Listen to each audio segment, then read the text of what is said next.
What's up, buttheads? Welcome to No Ifs and/or Buts, our talk show, our live after show after watching Star Wars Andor. Today we are talking about episode 8. I can never remember what it's called. Narkina Na- 5? Narkina 5. Narkina 5. This is the planet name that's going to break me. I've been calling it something different all day. I want to specify up top, we are going to be talking about Andor in this live show. I know Tales of the Jedi came out as well. We're going to do a whole other stream for that tomorrow. Like my review for that is going to come out tomorrow. So we're going to just talk about Andor today. If you have any questions for tomorrow, like you can send in a super chat. We will save a Tales of the Jedi question for tomorrow. But we're about to bring our guest on, and we're going to talk with them for about an hour. If you have a question, you can go ahead and send it in as a super chat, get it into the queue. We will start answering all of those in about an hour. But for now, please welcome to the show, Sage and Sydney from Uplink Podcast. Welcome, both of you. Hello there. Hi. So before we jump into episode 8, we have been asking all of our guests, just how do you feel about Andor as a whole? Sage, I'll throw it to you first because you've already told me a little bit.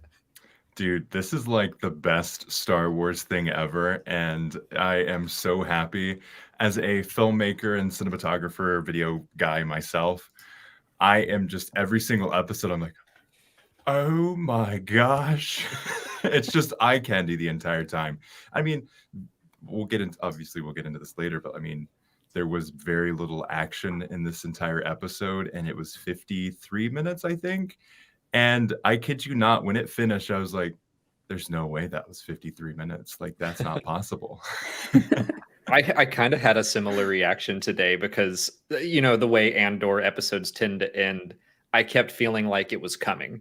Mm-hmm. And I was like, this is going to be the end. Oh no, we cut somewhere else. Now this will be the end. Oh no, it just keeps on going. They kept giving us just like little nuggets of each storyline. It kind of like changes up so much and so often that they're giving us so much in one episode. They are. And I think they do a really good job of just kind of weaving in and out of those. Sydney, have you been enjoying it as much as Sage? Yes, for sure. My gosh. I just said this to Sage just at the end of the last episode. I was like, I just feel like there's so many layers to this. Like, I feel like they just keep piling on, and like it just feels deeper and deeper and deeper and deeper. I'm like, I just can't get enough. Well, Sage, what is it that really makes Andor jump out to you to make you love it so much? Is it the cinematography or is it the characters? What are you loving about it? I think they just do a really good job of, one, the cinematography. I mean, the opening of Andor, I mean, just with the lampposts flying past, that was like, oh my gosh. I mean, that looks like a big budget movie, like a decision a big budget movie would take, that they know they have the time to tell the story, which I don't think we've gotten in many other stuff in Star Wars. And then there's just the character writing. I mean, they do dialogue in a way that this may be a controversial opinion, but I think this is the best writing of, or best dialogue in any TV show of 2022. They just do a really good job of, one, it feels Star Wars, but at the same time, it's just got this quality and this conversation to it that feels so natural. And it's not like, oh, these are actors. It's like, no, this is a character and they're feeling this, and this is the conversation they'd have in that moment. I think I agree with you on, I'd need to go back and look at what else we watched in 2022, but of like the shows that were coming out at the same time, Rings of Power, House of the Dragon, I definitely am the most drawn to Andor. Shocking for a Star Wars channel to say, but yeah, I agree with that. No one is shocked. Yeah. well, let's go ahead and dive into episode 8. I think this might be my favorite episode. Molly and I finished it, and I was just like, that was awesome. Like you said, it had our Lady Mon Mothma. Oh yeah. Still loving Mon, and she's getting more and more screen time. But like you said, there wasn't a ton of action. There was a little bit of chasing Bix around Ferrix, but mostly it was just completely riveting to me. So, Molly, how did you feel about this episode? I liked it. I don't know that I liked it as much as you did, because you were like pumping your fists after we got done watching this one. But I mean, I've loved all of these episodes so far. This one, the only thing that I guess didn't put it at the top for me was just how bleak it kind of was for our heroes. And like, I know that's on purpose, and it's, we're supposed to feel this kind of like bleak feeling with them right now because we kind of know where it's headed. We're just not there yet. Worse. Worse than this. Yeah. So, but I love getting to see all the storylines slowly start to come together and connect. We finally got Syril and Dedra in the same room together. Well, They're now kind I gotta interrupt you because this is the way we're gonna do our pictures today is if you, I knew it. Oh, I knew really? It. Okay. Sage will go first. Tiny little Love Syril. it. Oh, and I like the little window where Dedra is looking. That's awesome. All right, Sydney, does yours look good? Should I go before you so I'm not embarrassed? You should. Sydney is an Okay, I'll go. incredible I'll go first. I'll go first. I just drew Syril in his little tie. Oh my god, that looks just like him. Tie. So good. That's so good. It looks just like him. It's just like the most blank face, but You got his like jaw shape down, Yeah. right? And he's got a very thin the- mouth. I think that's perfect. The trim haircut. You got it. Yeah. I love his here's tie, mine. by the way. oh my god. Okay. Oh, Thank God. That's straight Yeah. off of a storyboard. Uh-huh. When I saw that, I was like, dang. Wonderful. That wasn't going to be my first choice of drawing for today. Molly actually announced what she was going to draw first and stole it from me, so we'll wait to Okay. see what she did. But yeah, the second I was like Dedra's aide came to the Bureau of Standards, and I was like, finally, like the storylines are converging.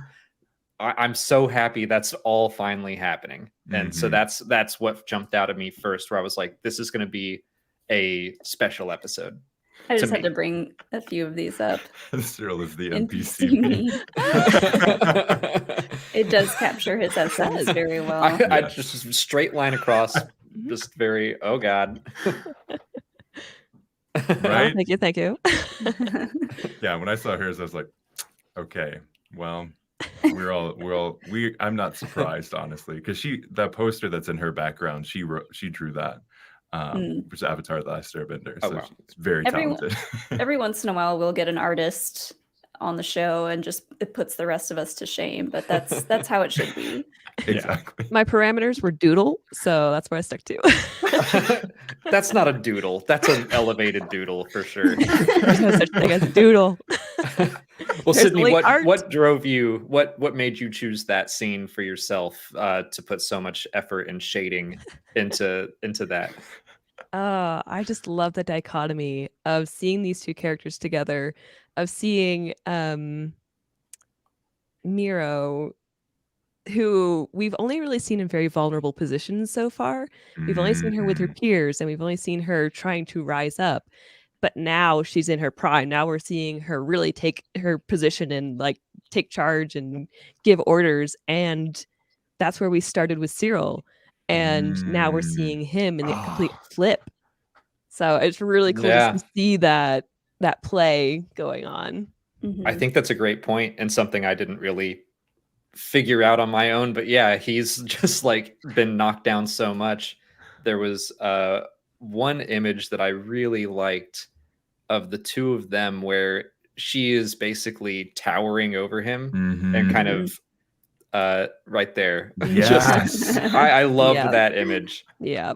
It's so cool to see, because so far we've really just seen Dedra like with her peers and other people that are either equal to her position or higher. So to get to see her talk down to someone like Syril and in a position of power is just like, it's like, oh, you are the Empire. Like, yes. Yeah. Sage, what made you draw that scene? Very similar reasons. I think on our podcast, we are Syril fanboys over here. We love what they're doing with his character. I mean, I just really appreciate with how nuanced his character is, with this rise and fall. You really care and feel for this guy, even though like he is horrible. But like at least like that image that you shared, you could just share that to someone that knows nothing about Star Wars, nothing about any TV show, and they're like, okay, yes, I understand what is going on in this scene. And I think Syril's his character is definitely like put into perspective here of like he wants to clear his name, he wants to be appreciated for what he's done, but at the same time you see Miro, who is way more accomplished and way more just right down to the book of how to get things done, and does it in such a great way that there's this, they're basically like the two sides of the empire. You've got like the super impactful, very talented person, and then someone who understands or has a hunch. Like he's like the hobby empire, and then there's the professional empire. Where do you each see him headed? Where do you see him ending this season? I think he's going to do something drastic. I mean, we last episode on our podcast, we were talking about like, will he go to the rebellion? I'm like, no way. But I think there's going to be something as drastic as that, where he flips his lid and just goes straight off the rails, trying to get Andor in a way that I don't think we'll see in any other shows or anything like that, where he's just like becomes pure bounty hunter. That would be awesome to see him in that position. Like just doing his best. Yeah. It'd be the same as him trying to give that motivating speech to all the corpos, and they're all like, I feel like oh no, go ahead, Sydney.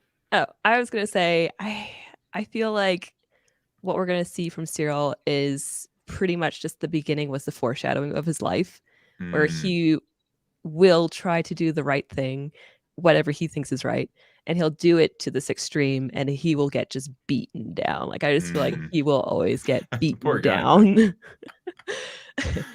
He's it sounds kind of like he's been pretty beaten down by his mother, especially. Oh my gosh. I kind of missed her, but I'm also like glad we're getting a break from his mom. Fig, why are you so mean? It kind of reminds me of Maul. I like Sam Witwer and Dave Filoni have talked about him as Sisyphus, of like rolling the boulder up and then it falls back down. Like I could see that happening. Well, that's a good point.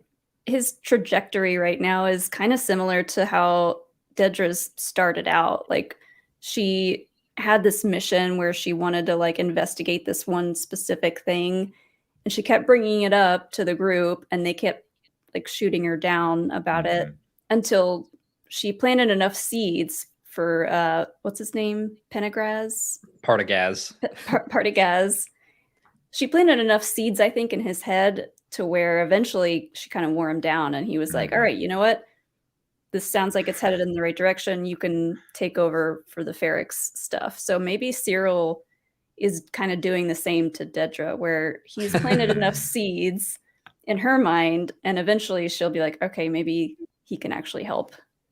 I completely agree with you. I like that little smile he gives. Like he sends out his like, please let me help, and she laughs it off and leaves, but he still smiles at the end. And it could have just been like, I got to be in with the Empire, but I think that he probably knows they're gonna need him down the line. You think like, so? He's found his in. She has no leads right now, so she might. I mean, the higher ups might give her some heat because they're like, have you got any new information for us for your little side project? And she might not have anything, so he might be like a last resort for her. Well, I guess we'll just stick with the Empire part of the story right now, because she does kind of have a lead. She has Bix, but Bix, we know that Bix is not a lead. She doesn't know where Cassian is. Well, I think ultimately she really wants Luthen. Doesn't know she wants Luthen, but she knows she wants Luthen. Keeps calling him the Axis. Yes, which I think is epic. I would take that name so hardcore. Like, oh yeah, I'm the Axis man. I think that the fact that Syril knows his voice, I do think that will be important. And he has such a distinctive voice that I like that is what he knows. And the fact that he knows stumble upon him, like, do you think Syril goes down to his shop and is like, "Oh, look at these treats! Time to use my part-time job money and buy a historic artifact." That'd be interesting. I like the idea that he is going to be given away because he told Cassian to kill him. that Mm. he urged him towards violence, and Cassian didn't do that. Yeah, But that could come to bite him in the ass. I really think that's like nice. that. That's a good like circular storytelling too, like all of these pieces, because I think that's what ultimately this show shines at, is like this piece that's going to be in episode 1 is going, or that first run of episodes is definitely going to come back when we hit the end of it. That's at least my theory. I think yeah, that's something that I just really loved about this episode specifically, is that I'm like, okay, the setup feels like it's over, Mhm. and now we're getting all the payoff. At least it's starting, where all the characters are intersecting. Dedra is on Ferrix. The ISB is actively looking for Cassian. They don't know that they already have him. It's Just not right. seeing it all come together has made me so happy. Yeah, it's perfect that they have him in their prison system and they don't know. Like, it just shows how like not very well organized Mhm. they are. We're And the almost like fact that power they're hungry. they're Mhm. putting the crackdown on people, so they're arresting more and more. He's just going to get lost in the shuffle. Mhm. Not to mention he Yeah. used a fake name. Yeah. He's probably in the safest place he can be. Right. That's They're true. really oversaturating their like prisons, and Mhm. like there are multiple prisons around different Mm. planets. I caught that the second time I watched this, when the guy was like assigning different people to different planets, and I was Yeah. like, how many of these places are there?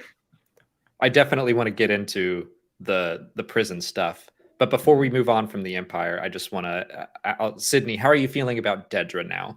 Because, like you both mentioned, Syril has been a bad person, but like you at least understand him. Yeah. And I feel like Dedra is similar and has now hit a point where I'm like, oh no, I can't root for you anymore.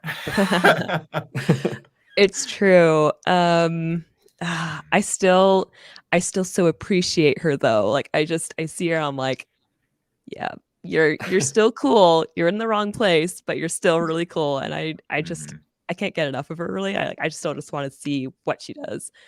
Want to see her bring the whole thing down. Take that, Blevin. Yeah, well, that's exactly it. Yeah. Is that it was so satisfying last episode to see her like wipe that smug look off his stupid face, and you're like, yeah, get him. And now she's torturing Pac, and she captured Vix, Yeah. and you're like, Mhm. oh no, stop. Like, Wait a Yeah. second. Oh yeah, she's we the bad like guy. these people. Yeah. Yeah. It's like they've treated her as an underdog for so long, and now she is not that anymore. Like you said, Sydney, like she is talking down to Syril, and I don't know. I'm already mourning the moral loss of her. We almost always get like all talk, no show from like Imperials. Like they love to Mm. just have this flourish of words come out of them, and we never really see them act on it. It's always like Vader doing their dirty work, or Yeah. I guess Tarkin does make the final decision to take out a whole planet. But You may fire when ready. yeah, it is nice to see how she started and Mhm. now where she is, and she's actually like taking real action and Yeah. torturing people with a smile on her face. And Molly, you pointed out the moment where she manipulates Bix into seeing that. She's like, Mhm. no, leave him. I want her to see. And then being like, oh, what are you doing? You weren't supposed to see this. Oh no. Yeah. Yeah. I felt love bad that. for the guard guy, because he was like, do you want me to move this guy? And she's like, no. And then Bix comes in and she's like, what are you doing? Get him out of here. He's like, what? He just can't keep up. My job. I just work here.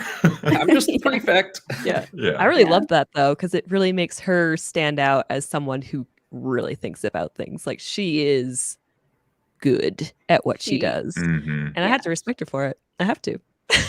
She's a Yeah. woman. She knows how to multitask. She knows how to like pick out. She's got everything kind of like meticulously planned out in her head on Mhm. how things are going to go. Mhm. She's got the Yeah. game figured out. I just The love game is how torture, but oh well. yeah. I love how we can have these conversations of I just rooted for the Empire, and at the same time, but like, I mean, we had a lot of death and destruction from the rebellion as well, and like there isn't a clear good guy, bad guy. We know it as a broader Star Wars sense. Oh, the Empire is bad, rebellion is good, but we also see, Yeah, but not all of the rebels are good. Not all of the Empire are bad. They're just doing their job at a higher level. So I think it's fun to see that kind of thing. I think that's a great segue to start talking about the rebel side of things with Mon Mothma, Luthen, other characters that appeared. Because I think you're right, especially right now, it does feel like the Empire and the various rebel cells are operating in much the same way. They're there's a lot competitive. of infighting in both Mhm. sections. We're getting to see all that, which is cool. And I think that'll be part of the story is what is the right way to lead a revolution? The ideal way, I guess. Like, I don't even know if it's the realistic way in the real world, but I kind of think that's what Mon Mothma is going to represent, is that there will be sacrifices, but we should care about it. We should still cooperate, get past our petty differences, like Luthen says at one point, but I feel like he doesn't walk the walk. He just says it. I mean, he kind of admitted that he was a coward in this episode. I couldn't tell if that. Okay, what do you think about that, Molly? In like a weird way, though. I was like, is he? Because he's not honest. Should you bring up your picture, Molly? Oh, since I'm tiptoeing around I thought maybe it would take forever for us to get to this because it's at the very end. But so I drew the moment where we see two tubes and we realize, oh, we're at the rebellion now. Yeah. I stood up. This woke me up from my dazed slumber. Yeah. I was watching this and I'm just like half like, okay, yes. I rewatched it. I got so excited for like X-Wings and like it just looked like Yavin 4 a little bit, so it got me really excited. And I love the design of two tubes. So yeah, like living in caves and stuff like the rebellions often do. That was one of the moments where we saw Luthen get into the ship and leave, and I was like, ooh, who's he going to see? And I thought maybe next episode we'd get there. So the fact that we got all the way to Saw Gerrera in this episode was a big surprise to me. They did a good job of making him look young too. Like I didn't feel like disconnected of like, no, this is definitely a younger Saw Gerrera here. He still had all of his limbs. And what's interesting, I mean, if they're sticking to the timeline, this is around the same time that Jyn Erso has left Saw Gerrera, right? This is right around that same time period that he is we're going to be getting a really cool story with what the heck Saw's been doing. Yeah. More gullet. I like Saw a lot. Yeah. Oh, he's there somewhere hanging around. He just like rolls by, does a little tentacle wave. Got any emotions for me to eat? Yeah. Or memories? I forget what it is that he lives off of. But I really liked the way that they treated Saw, of him being like, I'm the only one that knows what this fight is really about, and everyone else is wrong. They're all flawed. And like I loved the way they presented him. It felt so good. His conversation, like Saw and Luthen's conversation, mirrored a lot of the conversations that we've seen Mon Mothma have, where they're kind of like, oh, they're like dancing around the real facts of things. And that's kind of like what they were talking about. Like, oh, was Aldana you? Oh, I thought it was you. Like they might as well have little cocktails in their hands. It's true. Yeah. Well, that's something that I picked up on too. And it reminded me a lot of episode 5, where we had a whole episode about how important trust is. And like Luthen doesn't build trust. That's what I'm looking for. Luthen is not honest with anyone, and I think it'll bite him in the ass. I think that's why he won't be the one. Obviously, we know he's not the one to unite all the rebel cells. Mon Mothma is. Yeah. Because we see her talking to Tay Kolma, and she is honest with him. She takes the risk. She builds some loyalty. Saw's not loyal to Luthen. He'll buy from him. But like, I don't think Luthen has what it takes to actually unite all of the various cells. I mean, he's more of like the radicalist, right? He's the person that will do the things everyone kind of wants to get done, but thinks isn't the right way to do it. Luthen's going to be like, yep, time to steal 80 million credits, time to get rid of all of this, time to really make, I mean, it's working, but it's also hurting a lot of people. The idea that what they did made the empire just kind of be like, okay, time to make everyone's life a living hell and to change the democracy as we know it. And everyone else is paying for those mistakes and those actions. And Mon Mothma, I just loved her just like disgust in that episode to be like, this was you. And I think there's got to be something that really radicalizes her, but in a way that she kind of comes back and becomes the person we know. Well, I think we started to see that in the last episode. That was my favorite Mothma episode when she's talking to Tay and she's like, it's all a lie. And I'm like, oh, have you been fooling me this whole time? Like, has this all been a facade? I don't know. Isn't it after the actual Gorman massacre, like in Rebels, when we see her speak like flat out against Palpatine and we see her kind of like leave and all that stuff? So a lot of things are kind of like culminating to that moment. Yeah, I think so.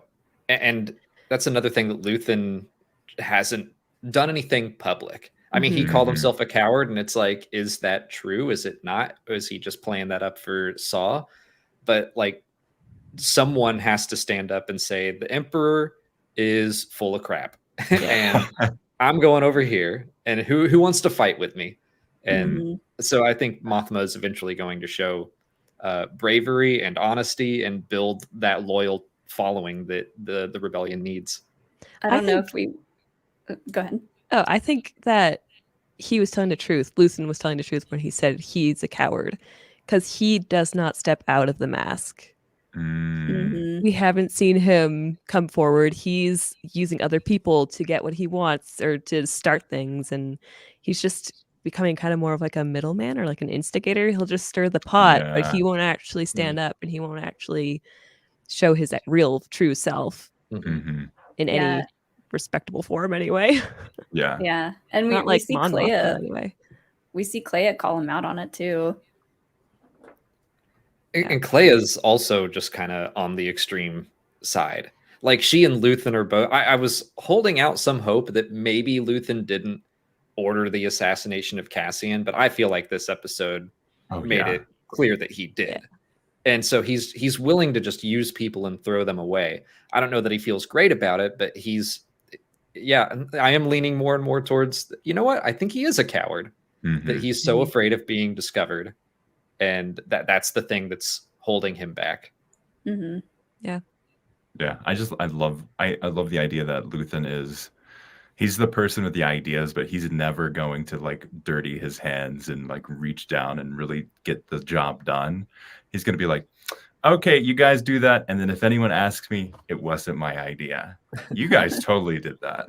It's like as a kid, like you get your younger brother to take down the cookie jar and then you just eat a cookie. It's like, it wasn't me, I swear, but I did eat a cookie. And Mon Mothma says too, like that she has the most to lose in all of this. She's such a public figure and she's not really, I mean, she is hiding behind an act. Yeah. But it's still her name that's out there. So you guys are the most Mon Mothma fans I know. And I love that. What do you guys think about her and her husband's relationship? Because I think that's so fascinating. Ew, Karen sucks. I was interested that they kind of talked about that in interviews and stuff, that they got married very young. It was kind of an arranged thing. So I was a little surprised they actually addressed it. I think that it might be maybe showing just how rooted she was in Chandrilan customs, because it came up in the same episode where she's like, I don't want that worm in my drink anymore. Yes. I think she's starting to break out of being known as like the Chandrilan senator and being more of a galactic figure.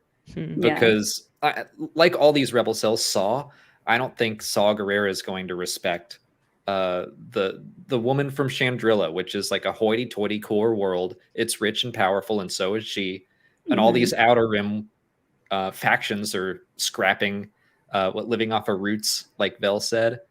So I think she needs to shed that part of her identity.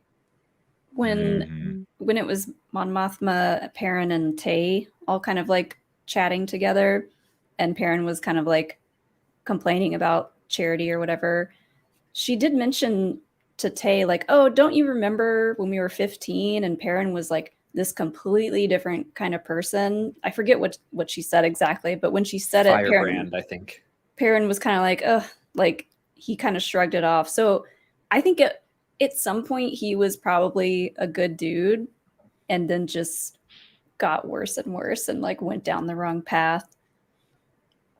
It sounds like he may have been some sort of army hero, military figure or something. He said he was in the governor of Chandrilla was in his regiment. So yeah, he probably had some power through that. And yeah, some arranged marriage from Chandrillan customs. Yeah, I just love there's a good commentary, and it's like making you aware of it on like modern day politics and these different aspects. Like you can have varying relationships and like perspectives on things and still work towards a similar goal. And I think it's very interesting to see kind of like, yeah, these are very different people. They have very different goals. They're working in the system that is actively against making good progress. And I love that kind of that carryover into how we as like modern day people approach that kind of thing as well. Their whole discussion of what Palpatine is and what he does, and man, everyone being just like kind of just debating it. Put a Make America Great Again hat on Palpatine. On that, or that one dude that was like, as long as you're not doing anything wrong, like what does it matter? And he like, says what he means. Yeah, I'm gonna have the biggest, most powerful empire. Yeah, I loved all of that. Well, I'm afraid of what your definition of wrong is, because like we saw that the Empire is willing to arrest Cassian and other people for no reason. Like suspected force sensitivity was on one of the Arabesh data plaques, which I think was mostly kind of a joke.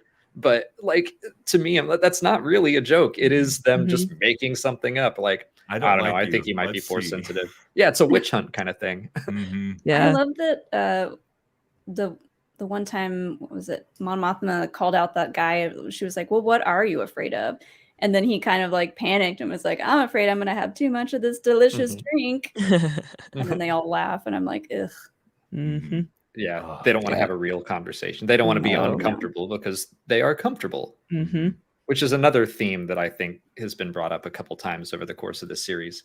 Yeah. Which just like seeing the repeated themes come back like multiple episodes later. This show knows what it's trying to say. It knows what it's trying to do. It has a very clear endpoint. And I mean, there's been that discussion of like, oh, this show's better than this show and blah, blah, blah. Like that was going around the internet the other week or two. It was just like, people can like what they want to like, but there is no denying that this show is very unique in that it has a clear endpoint. Mandalorian, they're going to keep on making seasons of that as long as it's popular. There is no like, we're only going to make 5 seasons of The Mandalorian. They're just like, nope, we're going to make The Mandalorian and we'll see how this goes. We're going to tell like basically stories in this universe. But Andor is like, yeah, nope, first season, we're going to tell this. Fourth season, or the second season, it's going to be the next 4 years. And then we're going to end with Rogue One and Cassian's going to die. Yeah. Yeah. And to be completely fair, I want to say I do think that Jon Favreau knows what he wants to say with The Mandalorian. Like it's a very different thing, and it's not a clear endpoint. It's let's have some fun in the Star Wars universe. Yeah, and that's perfectly fine. It's great. I think I said it last week that, or maybe I was just talking to you about it, Alex, that Tony Gilroy is in a very unique position where, we know where Cassian ends up. We know that where this story is headed and the endpoint. And so he's got this like couple of years to kind of play around with and do whatever he wants with without having to worry about where it ends up. So I think that's a unique place to be for a Star Wars storyteller. It's also been really fun to see him get more and more into the Star Wars universe. As someone, he was like, I just never really cared about Star Wars before. He had nothing against it, but he came into Rogue One and basically fixed the script and did all the reshoots. And then he came into this, but like you hear him talk now, and he talks about the Gorman massacre with no problem. Like, he knows Mon Mothma's history and where it's all building. He knows what happens in Star Wars Rebels. That's what I've been most surprised about, like researching every episode and the stuff that they like, worlds that they base things on, characters. I mean, the Rakatan Empire, that's like straight from Knights of the Old Republic. Like, that is stuff like that. I figure he just says, insert Star Wars thing here. But he's totally willing to do that. Yeah. But I don't think it's quite to that level, because there's so many video game influences to this that I find so fascinating, from the worlds that they're based on, similar kind of story arcs, characters. Like, I think there's something to that. I don't think Tony Gilroy plays games, so it's definitely not him. But I think there's, I mean, he's way too busy making TV shows and saying he's not going to throw cameos in it, when we have some of the most subtle cameos in any Star Wars thing ever. This is what I was looking for, because I had it in my notes. Belsavis is one of the planets that he was assigning the prisoners to, and I looked that up because I haven't played that game. But it was like a prison. There was a prison planet, and there was like a prison breakout there. So like that lines up perfectly. Thank you, whoever, like unpaid intern that put that in there. I appreciate that. Yeah. I mean, I bet that was Pablo Hidalgo. Like, I think that there is. I literally think that there's the story group. When they need little Star Wars stuff like that, I think the story group goes in and plays Mad Libs, and it just says like, insert prison planet here, and then they choose one and they do it. What a cool job that would be. That would be so, that'd be so much fun. But that's a great segue, Molly, because we haven't talked about actual Cassian Andor in this episode yet, and what he's preoccupied. Up to. Yeah. Okay, we've covered the Empire, we've covered the Rebels. It's time to talk about Cassian and everything that happened in the prison, which I thought was so intense from start to finish. Sydney, what did you think about his? I see. I already forgot it. Narkina 5. Yeah, the whole thing was just traumatic. Like, you see it on his face, but at the same time, I'm like, that is not how I would react, because I'd just be shutting down. Like, he's actually got emotions. I am like, no. Like, the whole time, I'm pretty sure my face was just blank, because that's how I deal with trauma. I just like shut down. So, I was feeling it, and yeah. He was being very perceptive the whole time. Like, I felt like he did kind of have a blank look on his face, but you could see him sizing up everything that was happening. He was like paying attention to where the boots were. He was listening to the conversation of the guards about how disorganized they are and how this person needs to be in this place at this time. And he's like, all right, I'm going to remember that. But he also is like, never been in a place like this before. And he's like completely flabbergasted by everything that's happening. But it's cool how throughout the episode, we see him like learn to be a team player by the time he's been in there for 30 days, you know. It's interesting that this is coming off of the back of the Aldani heist, where he said like, I'm not much of a team player. And now here he is having to work with 7 people again. And oh God, everything about how there are 7 people at 7 tables in 7 rooms in 7 levels and 7, like, you can see there are 7 prison things on that planet, and the fact that they pit them all against each other, that made me so like ill and nervous for everyone. I wonder if Tony Gilroy is superstitious and just really likes the number 7. Really into Harry Potter. That's a big magical number. Someone brought up, let me see if I can find it. It was Garth McMurray, and it was more of an observation than a question anyway, so I'll bring it up because it's perfect.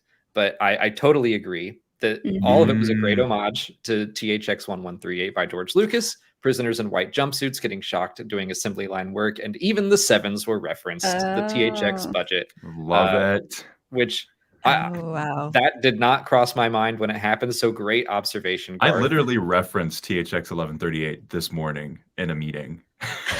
This is what I remember when the trailer came out, and I was like, I don't know what this is, but it feels very THX, all the white.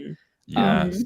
But there was also a THX reference in the previous episodes. One of the stormtroopers says LUH 314, which is one of the characters in the one movie. of my favorite movies.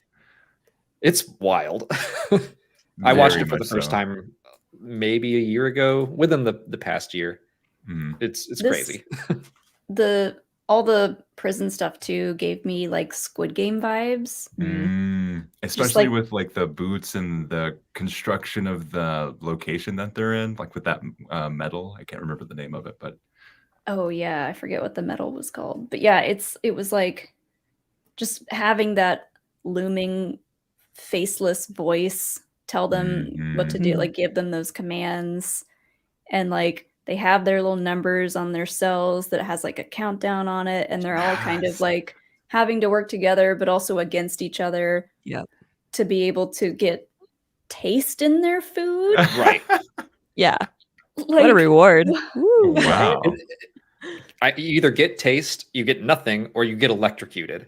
Yeah. Which I think was all the point. I think it was all just like the Empire, the prison guards are like, if we keep them competing against each other, then they are going to be too busy with that to organize and rise up against us. It's also just a great way to keep them there for that amount of time without them knowing it, but also being very aware that they are there for that amount of time, because it's right there. As soon as you wake up, you look to the right, there's your number of how much days you have left.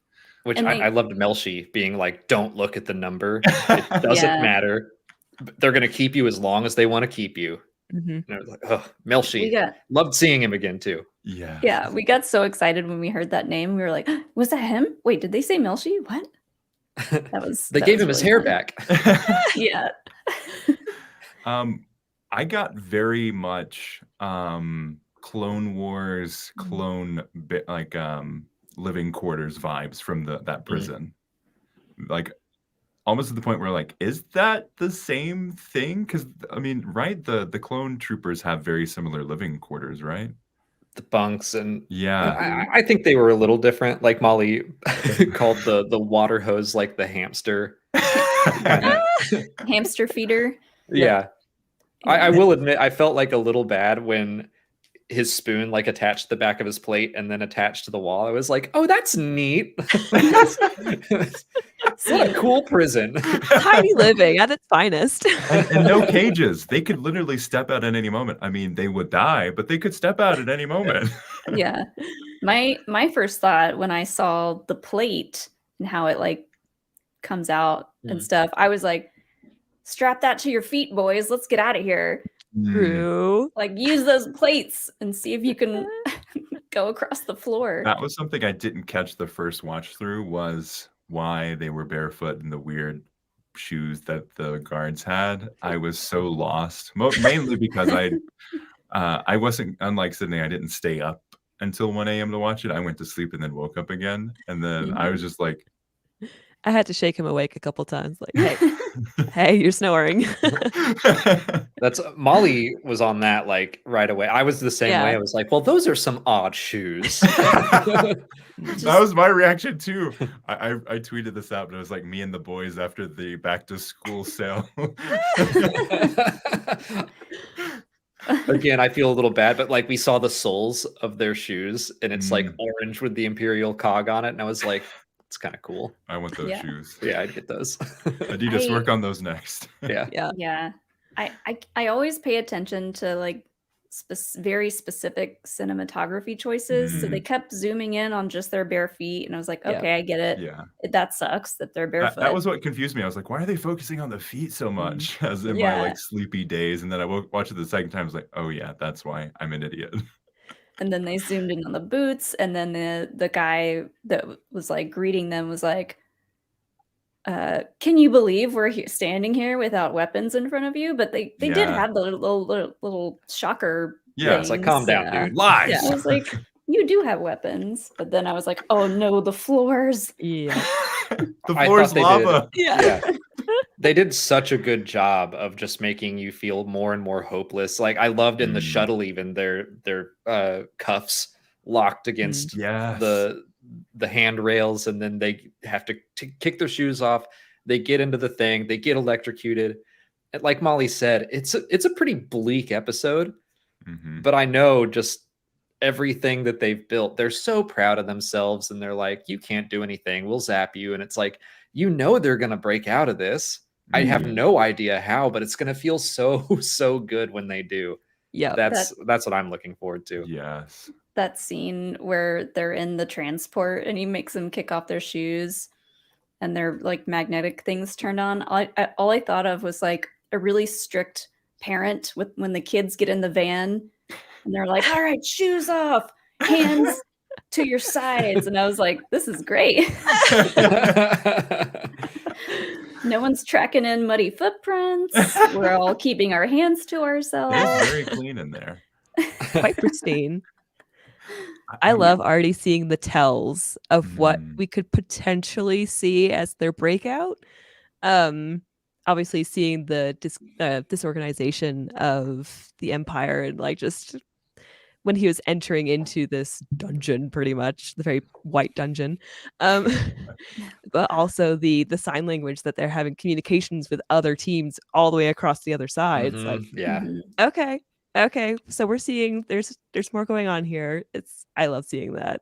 Yeah, I could see this being a test for Cassian to kind of lead the group. I think he will have to own up to be like, I was on Aldani, which I don't think they're gonna like. They did not seem enthused about that, but he's like, he can say, I took on a whole Imperial garrison and won. We can do this, even if that is a bit of a lie. Like, he can inspire some hope. And I can't wait to see, like, if they're strapping plates to their feet. I think that's brilliant, because it is part of, like, I love the oppression. Okay, you give us these plates and crappy food, but we're gonna take that, we're gonna use it, and we're going to beat you and your stupid electric floor. Eat spoon. I wanted to bring this up because it was relevant. Another super chat from Garth. What do you think they were building? I was wondering that too. Is it Death Star parts? That's kind of what I was thinking. I was like, are all these parts going to go to the Death Star? Or like part of an engine or something like that? Alex, you said maybe it was like a walker, pieces for a walker. It's hard to tell. Whatever it is, they need a lot of them. Yeah. It could be anything. But there's... I'm trying to find the image if I saved it. The door to their little room is 1, 2, 3. It's a hexagon. Basically, at one point they lined up those tools in front of the door, and it looked like the Separatist insignia. And I was like, is this just some weird coincidence? Am I conspiracy theory braining over here? Yeah. But it looked so purposeful. I'm trying to find this image. Well, it definitely shows that they specifically built that floor, because there are multiple floors for that specific part. Like, this is basically like a production line. Like, you're going to do the exact same thing every day until you get out of here, and each floor has their own specific thing, and you're fighting against all of the other people that are doing the exact same thing you're doing. Yeah, it's like, it literally could be anything. It could be TIE fighter parts, because it's like, well, we're gonna need 1 billion of these. That was the thought that I had too, because it kind of looked like the piece that kind of is attached to the top hinge door on a TIE fighter. But I don't know. They should definitely start an ASMR YouTube or TikTok, because that was so satisfying. I don't know what it was about it, but it was very satisfying seeing them like put the pieces together and go. I think this is a good time to talk about Snoke as well. We haven't talked about him at all, but I was about to bring him up. I love the idea that they're showing, and they even say in the episode, like, the guards don't come in unless someone dies, and they have to come in and take them away and give you a replacement. Otherwise, the managers on each floor are other prisoners. And it's like they've been trained from this like weird inside hierarchy where it's like it's still all the prisoners, but you have a manager. And I just like love that idea. It's okay. You only stole a little ration, so we're going to give you the manager role. Oh, that's man. I really loved Andy Serkis's role in this. First of all, it's always great to see him. We saw him from afar, and I was like, "It kind of sounds like Andy Serkis." And he got up close, and I was like, "Oh my god, it's Andy Serkis!" And not CGI. He is a very good actor, like in the Marvel movies and stuff. Like what you don't know is that he mocapped himself in this episode. he has a method act. I love that. Yeah, he's a prisoner who did something to gain a little extra power, and it all goes back to what Skeen said in episode 5, that the only way to climb out of a hole is by climbing on top of other people. And so he's like playing. He even called it a game. He's playing the Empire's game and doing it well. And now he's part of the oppression machine. And it's like the exact same thing the Imperials are doing, what Dedra did, that she's just taking power from someone else. As long as you beat the other people in your room, then you can be on top. And I just loved seeing it in every level of the Empire. His character did make me think of his character from Avengers Ultron. Because he doesn't get too many roles where he can just play himself that aren't mocap, but he did play himself in Ultron, and I was like, oh, and yeah. a very similar kind of character too. Like, I think so. I mean, I think he's just typecast as the guy that's like in charge and large and in charge. Exactly. He's got this commanding air. But not the top guy. Just not the top somewhere guy. in the middle. The guy that helps. Good bad guys. I would like to see him in a rom-com, maybe a holiday movie. He plays a bit of a hero in King Kong in the remake. No, I didn't see that. He was the cook. Oh yeah, that's right. And he was King Kong. Yeah, sure. That was in his contract. Like, I'll do this part, but only if I can be King Kong. Yeah, might have been. I have to. I do like. I love seeing him, but I am afraid of the Snoke theories that are inevitably coming. We did joke that the video that we could make, like as soon as we saw him, in my head, I was like, oh, here's the clickbait title and thumbnail of Snoke, and it says, "You won't believe who's in Andor," and it's a picture of Snoke. I did he's Alfred in the Batman, and he was a right. good guy. He was good in that. Yeah, Alex, we could have done that video and probably made enough money to retire on it. I gotta find a way to like actually support it, make it make sense. Like Palpatine saw this dude and he was like, wow, what a go-getter, but also controllable. So I'm gonna clone him and he'll be my meat puppet from now on. It's possible. It could work. There's just like what we don't know is he was one of the first like iterations of the cloning of Snoke, and there's just one of him on every single floor. Yeah, that Snoke's all the way down. If that happens, I do think genuinely Snoke theories are gonna be a thing, and probably should be, because that would be weird. I just can't wait for the Corridor Digital we made Snoke and Andor video. It's happening. Where do you guys think this is going to go for like the future? Because I just thought it was super surprising that I was expecting him to be put in jail for a little while, and then they're like, nope, it's going to be 6 years. So it's all like, this is a good way to kind of do some time jumps without you realizing it. Like maybe they just need to say, hey, we want to get this specific part in the timeline.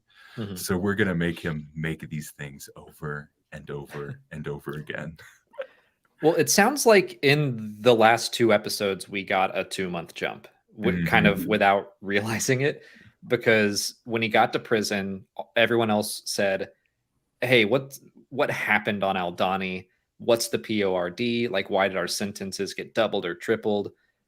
So, and they said it's been a quiet month without information. So I think he was on Nemo's planet Florida for about a month, then got arrested, and then spent another month inside. So Yeah. I do think we basically went 60 days all of a sudden. I didn't even notice the time jump at the end of the episode when his number changes 30 days later, Yeah. because like the Star Wars numbers are very similar with their little lines and stuff. So I didn't even notice that it was a different number. But yeah, he's been there for 30 days.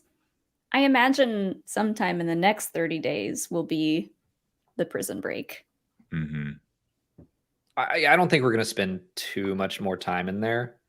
Yeah, it served its purpose as like a storytelling experience. Like we're just going to see him do the exact same over again. But I think maybe it's going to be like a bunch of series. Like we're going to see him start to hear the guards saying more, be like, okay, yeah, I remember they were disorganized when I got here. The plates, attack him with the spoon. It'll be those Galaxy's Edge spoons too, the kind of spork things. Aim for the eyes. Yeah, I don't think we're going to be there much longer. I mean, we'll be there for the next episode. Prison Break, I'm sure, will be the third episode of this arc.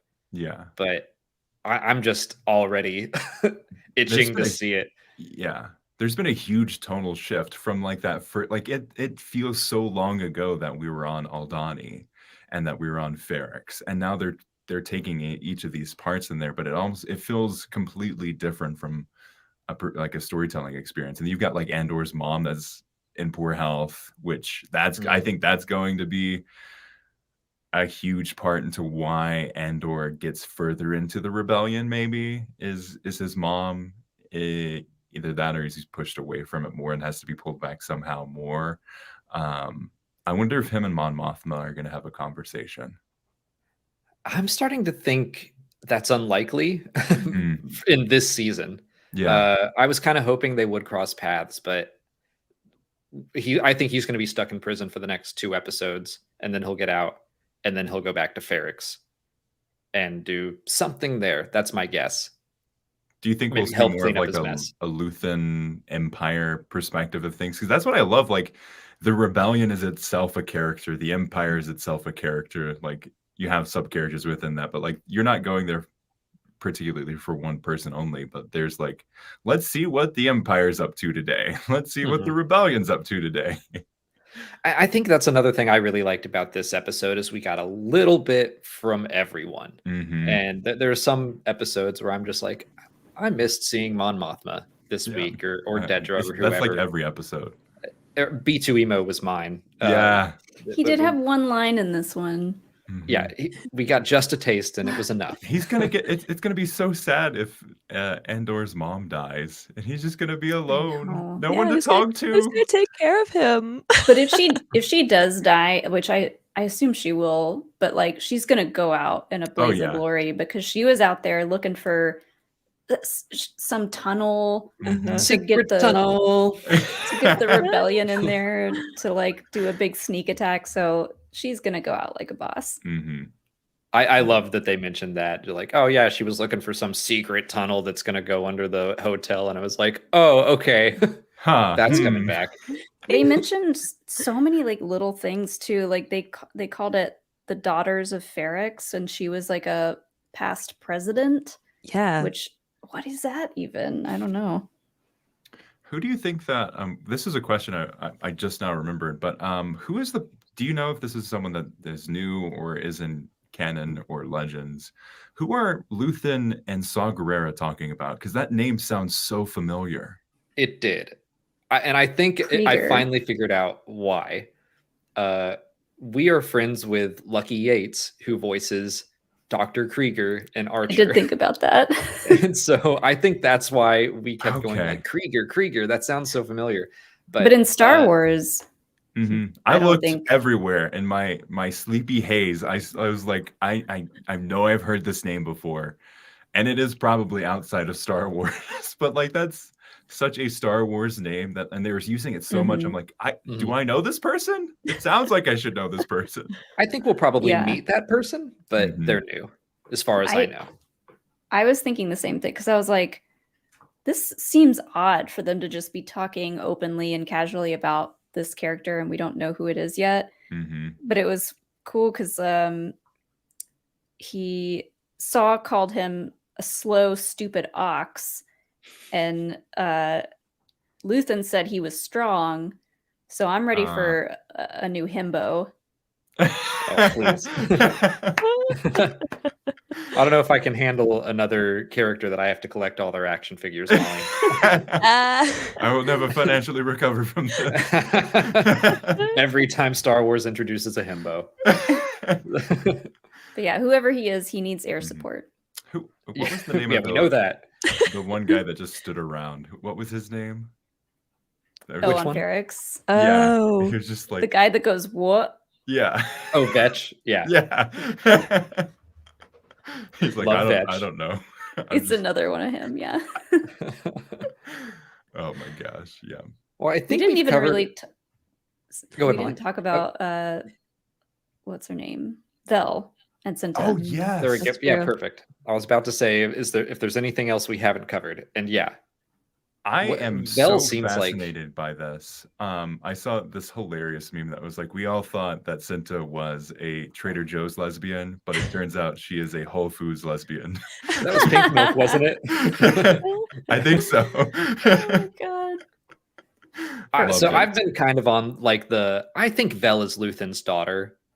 I think they've been kind of hinting at that. I said this early on. That's what I thought too. I'm pretty sure I said it. Mm. We'll take both Mhm. ownership of that. Yeah. We'll be a team on that. Cinta like made a joke or something. She said she was going to say that she was a rich girl running away from her family, and Vel was like, "Oh, that's cold, even for you." Yes. So like I Mm. assume Vel is an actual rich girl running from Mhm. her family. So Yeah. yeah, it would be interesting if the family were Luthen. They definitely have a history. She was Yeah. all like, I really thought he would come meet me last Hmm. episode. There's something there. They definitely know each other, whether or not they're actually family, but that's the vibe I get. And I Yeah. think it would really show how much Luthen is willing to sacrifice Mhm. Yeah. and show how he might be very cold about it as well. Like if she dies in the coming Mhm. episodes, And or if he keeps sending her into trouble. Yeah. and that would prove that he thinks he's a coward because his own daughter is out like on the front lines Mhm. doing his dirty work. Mm-hmm. I just love how awesome Cinta is. Like, you know that she murdered all of the Imperial officers that she Man, had I forgot about right that. there. But Like, I think she did. 100%. Like, especially now when she's like, nope, this is duty comes first. Everything's Mhm. going like taken on the back burner. Like, this is war. Val, get your head in the game. Mhm. And it like it made me so sad too, because like they do Mhm. care for each other, but Cinta was right. She was like, I'm just a mirror. Like I show you what you want to see. And in the end of the episode, we see Cinta stays there and Vel leaves. She's Yeah. on that weird bus that we saw. well, Luthen Cinta kind on. of made her like Cinta was like, I'll stay, you go, because two of us Yeah. will attract too much attention. And Vel seems like she just wants to relax. And Yeah, Yeah. she looks so tired too. Uh-huh. Like she's been not sleeping, and I just love like the tie back to the Aldani episodes where she was not calling the shots and they were delayed with their heist and everything Mhm. because she was like, I don't know if I can do this. Yeah. And then Cinta was like, nope, get your head back in the game. We're doing this. yeah, I really like them as characters and Mhm. continuing to revisit them week after week. I am curious how Cinta got. I mean, I guess there was a 60-day time jump, but the last we saw Yes. Cinta, she was on her little scooter. Uh-huh. She's crafty. She And I gets feel like around. Zoom zoom. I feel like she got up to something that we don't know yet. Mhm. Because Cleo was like, oh, Cinta's doing what she was told to do. Well, what was she told to do? Right. I want to Yeah. know. I kept expecting when we see Bix like running full speed through the town, I kept expecting Cinta to be the one to like grab her and pull her into an alleyway or something. Mhm. But That would have been cool. maybe that'll happen in the next episode. Yeah. But You know, something I was happy to see again was all the Ferrix people like banging. Yes. on their trash again. They be banging. They do be banging. A little subtle thing that I just really appreciate in this show is we get different biomes and very different biomes. Like it's not just a dark planet, it's a cold and dark planet, and not snowy. It's just like, no, there's a lot of I don't know, there's a lot of weather and specialization in weather, where you have basically Scotland in Star Wars. You have this very cold rocky planet. You have this weird Miami Beach planet, which has great music.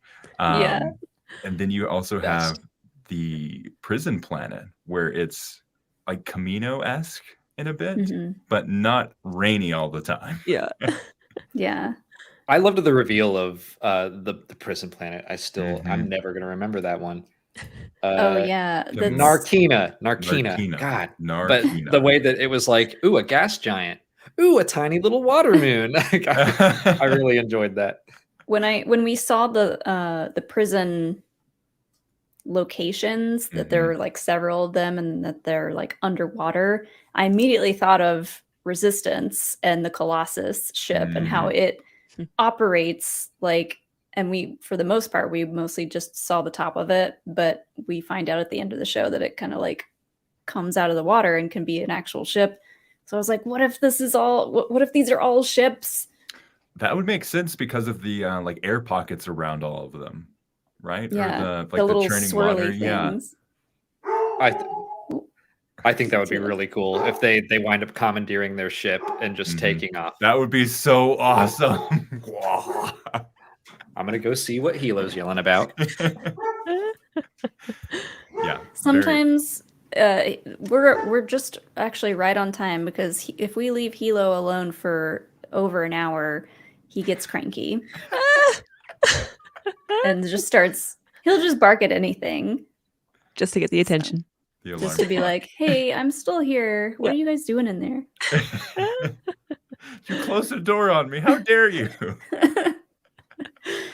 Yeah, I love the idea of like a water ship. I think that would be cool, because like they're gonna have to steal some kind of ship to get off the planet, and maybe it would make sense to be something smaller than that whole entire thing coming up out of the water, but that would be pretty baller to see. And like a good callback to like the Inquisitor's base, where it's mostly underwater as well. Like I really like this theme in Star Wars right now, where you have like, yep, it's a tiny little base on the top, but if you actually look down, it is much deeper underneath the surface. Tip of the iceberg. Exactly. Yeah. Well, I think we've covered everything, and we've kept you for about an hour. So we're going to let our friends at Uplink go. But Sage and Sydney, before you do, please let everyone know where everyone in the chat can follow you, and let them know what you do on YouTube and on Spotify and everywhere. Oh, yeah. So Sydney and I host a podcast called Star Wars Uplink, where we talk about the TV shows, the games, and the movies. Each week, we dive deep into 2 topics in the Star Wars universe and just cover our thoughts on Andor, some of the things that we noticed. We've been really enjoying diving deep into kind of like the broader stuff. And when we started as like a gaming channel, a gaming podcast, we covered Star Wars Battlefront for a good long while until it ended. And then we broadened it to Star Wars as a whole, and just like not super long. We try to keep episodes from like 20 to 30 minutes. So it's super easy to listen to on top of all of your other long podcasts as well. I mean, 30 minutes is a good drive to and from work, get you an idea of what you want to do in the Star Wars universe, stuff that you need to know. And that comes out every week. You can listen to us on Spotify, Apple Podcast, Stitcher, Google Play. We also have a video component, podcast as well, which you can find on our YouTube channel. And I think we've got handles now on YouTube, so you can just add Star Wars Uplink. That's true. Yeah. And that's on Twitter as well. But love hanging out. And we've done the podcast and had a great time. Yes, we did a double date. Yeah, we did a double date episode. It was super fun. That was great. It was I was probably one of the most intense edits that I've had because I had like hopping in between our different viewpoints. It was a fun time. Really enjoyed that. Yeah. But we have links to your YouTube and Twitter, at the very least, in the description already. So everyone, please go check out and follow Uplink. Sage and Sydney, thank you so much for joining us and talking Andor. We look forward to hanging out with you again. Oh yeah. Thanks. Yeah. This is great. Thanks for having us, guys. Thanks. Have a good Have a night. good night. Bye. Bye. Bye. And Molly and I are going to take a quick 40-second break because this episode is sponsored by a completely different fandom. The Rings of Power podcast has sponsored this episode, which we really enjoyed watching that. We talked about it with our friend Ashton over on our second channel. But I'm going to refill my drink real quick, and we will be right back. Go deeper into the canals of Numenor, the mines of Khazad Dûm, and more with the official Lord of the Rings of Power podcast. Host Felicia Day and several special guests provide an inside look at the groundbreaking series and what it took to bring Middle-earth to life. Each episode of the official podcast features exclusive interviews with the series showrunners J.D. Payne and Patrick McKay, including the very first full breakdown of the incredible season finale. Felicia also goes behind the scenes with the cast and crew to bring you jaw-dropping stories and Easter eggs you won't want to miss. Watch The Rings of Power on Prime Video and listen to all 8 episodes of the official The Lord of the Rings of Power podcast for free on Amazon Music. Download the Amazon Music app now. Wow. I just made it back. I just barely made it back. Wow. I was like, what am I going to talk about when this ends? Because Alex is downstairs. Whew. Nah, that was fine. I made it. Look at you. Don't you worry about it. Don't you worry about it. But yeah, that the Rings of Power, I really did enjoy that. So check out the podcast on Apple Music. There's a link in the description. But we are going to dive into your super chat questions now. The first one oh, and thank you, Star Wars Uplink, again. Yay. You both are always so much fun to talk to. Yes. We need to do another double date Like with a little them. out of breath. Yeah. Oh, do you want me to read the first one? Sure. I've been laughing about this one since I saw it. Oh, yeah. Red Vega, thanks for your super chat. You know what? I'm just going to say it. Perrin looks like Space Ted Cruz. You're absolutely right. I was going to say congratulations to Red Vega. I didn't think that I would be offended for Perrin ever, but you've done it. You have insulted Perrin. Somehow, that's still... He's way worse than Perrin. Yes, agreed. Perrin at least throws... Perrin at least has cool the decency to parties. not be real. It's true. Perrin at least throws cool parties. I feel like Ted Cruz would throw the worst parties. But we'll go to Sweet Feet Pete. Thank you for the next super chat. And also, Wait, is that guy from House of the Dragon? I was going to say it's an awfully relevant username. All them sweet feet in this episode. All right, I have to go pee real bad, so I'm gonna go do that. But okay, you can hold down. You could have done that in the 42 seconds that. Oh, my AirPods just went out again. All right. Sweet Feet Pete, thank you so much. My prediction: Cassian pushes someone on the floor, killing them, and using the 10-second delay to make it to the door. Oh, that's a little too much. If that happens, I don't think it'll be Cassian to do it. I don't want him to do that at any rate. I'm just going to drop Molly out for now. So you can just look at me. Like, I don't think Cassian is the kind of person to just murder for his own benefit. Because we kind of saw him reacting to what Skeen wanted to do. And Skeen didn't want to kill anyone. He just wanted to steal all their money. Like, there's something more to Cassian's story that, like, he's not completely out for himself, you know? So I just don't see him leaving people behind on purpose or murdering someone on purpose, unless it's Andy Serkis's character. I'm trying to remember his name, Lino or something like that. So now I'm talking myself through this. That I can see happening. So you might be onto something there. As long as it's not just a random prisoner or someone on his team. If it's Andy Serkis's character, I can buy that. But I gotta scroll way up to get to the next one. Pharaoh has the next super chat. Thank you so much, Pharaoh. Hi, loved the episode. Never realized there were so many rebel factions, Separatist, New Republic, etc. Do you think we could see any of those in the show? I think we will. I imagine that we're not going to see all of them. They talked about the Gorman front, I think. That one makes sense to me. They've talked about the Gormans already. So I think we might touch on the Gormans.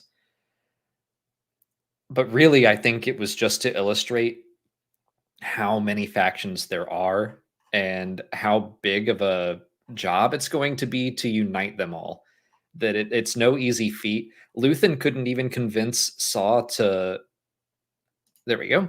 Luthen couldn't even convince Saw to meet with one other person because Saw thinks his way is the only way. And I bet all of the other ones feel similarly. So yeah, we're going to have to find somebody who can unite them. Who might that be? It's Mon Mothma. I'm just interested to see how she does it.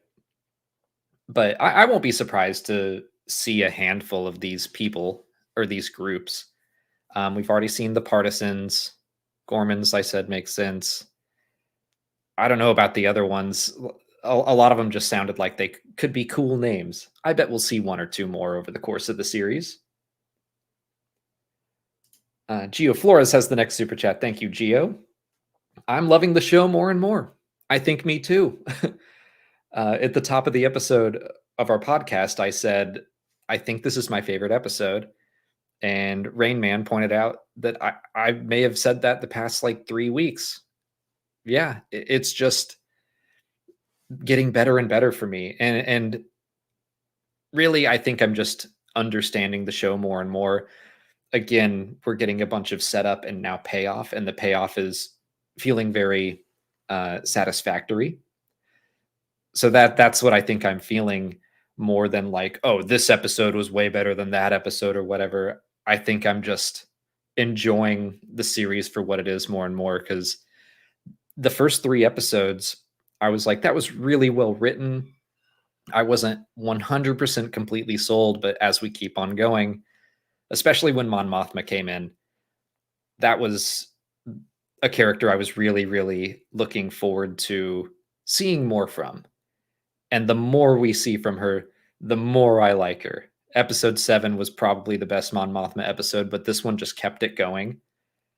I think Tay Kolma is a fun ally, and his little dig at Perrin today, I loved that. So yeah, I agree with you. Loving it more and more. And Tim Sim, thank you so much. You have the next 2 super chats. What we are seeing with the ISB officers, do you think it's a dog-eat-dog world we are seeing there that is also applicable inside the Empire, unlike the eventual working together among the rebels? Yes, I think that is absolutely the case. That we kind of talked about this, about the way the prison is set up, that you have 7 people who are working together, but they're working against 42 other people. And that room is working against all these other rooms. So yeah, I'm back. I think I think it's very much a dog-eat-dog thing. And the ISB is set up that way.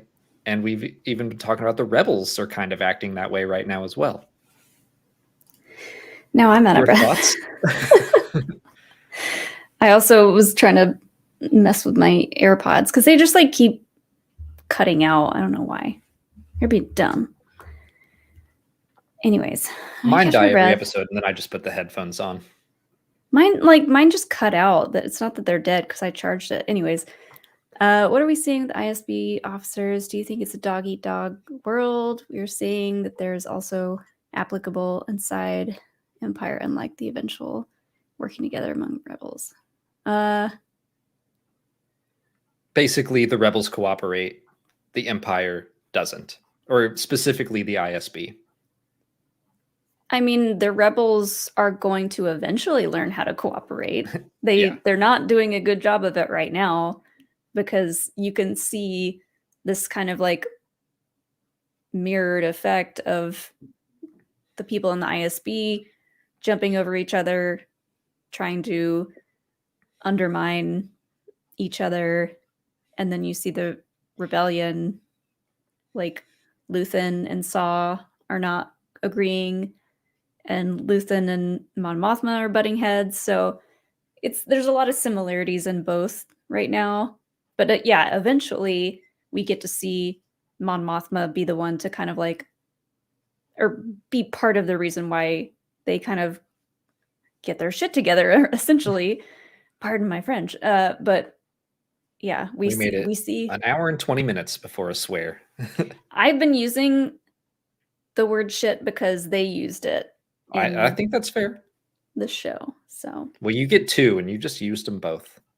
dang it. All right. But to answer the question also, is this applicable within the Empire? Yes, the Empire works that way as well. I mean, the Empire is basically set up the same way the Sith are. The rule of 2 is all about like one person has power, and the one below them is meant to crave it and yearn for it and want to get it for themselves.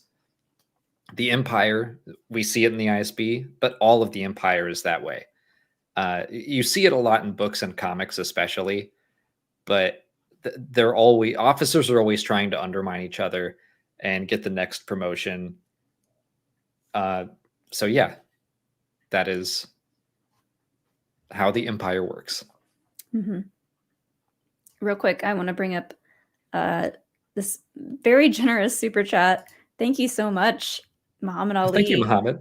Great show, Alex and Molly are fantastic. Thank you. Thank you so much. We love doing this show.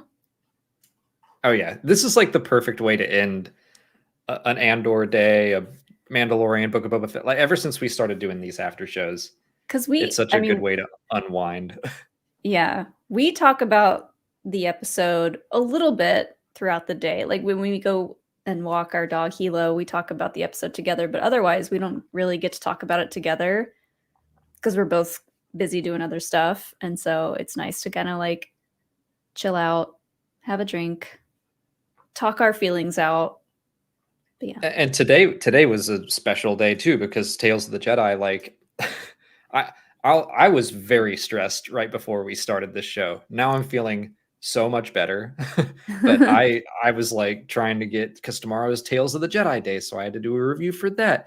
And I'm doing a bunch of other videos for it. And I wanted to get all those videos done before the weekend because it's Halloween and we want to just like go have fun at parties and stuff. It's true. Also, I scheduled my costume is Andor related. I'll just tease that. The one that's not made yet? I have to build it. Yeah, it's not done yet. I should probably work on it more tonight. I forgot what I was going to say. Oh, I was going to say I schedule us out for a lot of stuff in the month of October. So Alex is being a real champ about it. We're good. It was more just like all of the having to cover 2 shows on the same day was a lot. But now we're just like chilling, kicking back with some beers and our friends. It's been good. But thank you so much, Muhammad. Yes. And then Timson had another super chat. Hot take. The shoes left on the ships will be given to people as charity from the Empire's behest. Behest. Behest. Behest. Behest? That seems word. Like that sounds like an imperial thing to do. Like just make up charity. They're gonna donate these shoes. Yeah, create charity from the oppression. Yeah, I could see that. I can see that too. Matt Guyers has the next super chat. Also generous. Thank you, Matt. There is a Melshi that is a prisoner with Cassian, and he seems to be the same Melshi that is in Rogue One. I think Cassian will learn the benefit of working with others at the prison and help orchestrate a prison break. I mean, it's definitely Melshi. Like Yeah. the Melshi. The Melshi. That's so fun. excited about that. It's also just fun to be able to talk with people in chat that know that name and get excited the way that we do. Yeah, because like we know the name a little bit because it's mentioned in the movie, but also because we study insanely for like Star Wars trivia events. So yeah, it is fun to see Melshi pop up in another show. Similar to my excitement when I saw Two Tubes. I was very happy that this is where we're going to see Andor and Melshi form a bond. Mm-hmm. And to see that carry through, I cannot wait to rewatch Rogue One after this series is over. Come on. For real. I think everyone's going to look at this at Rogue One in such a different light.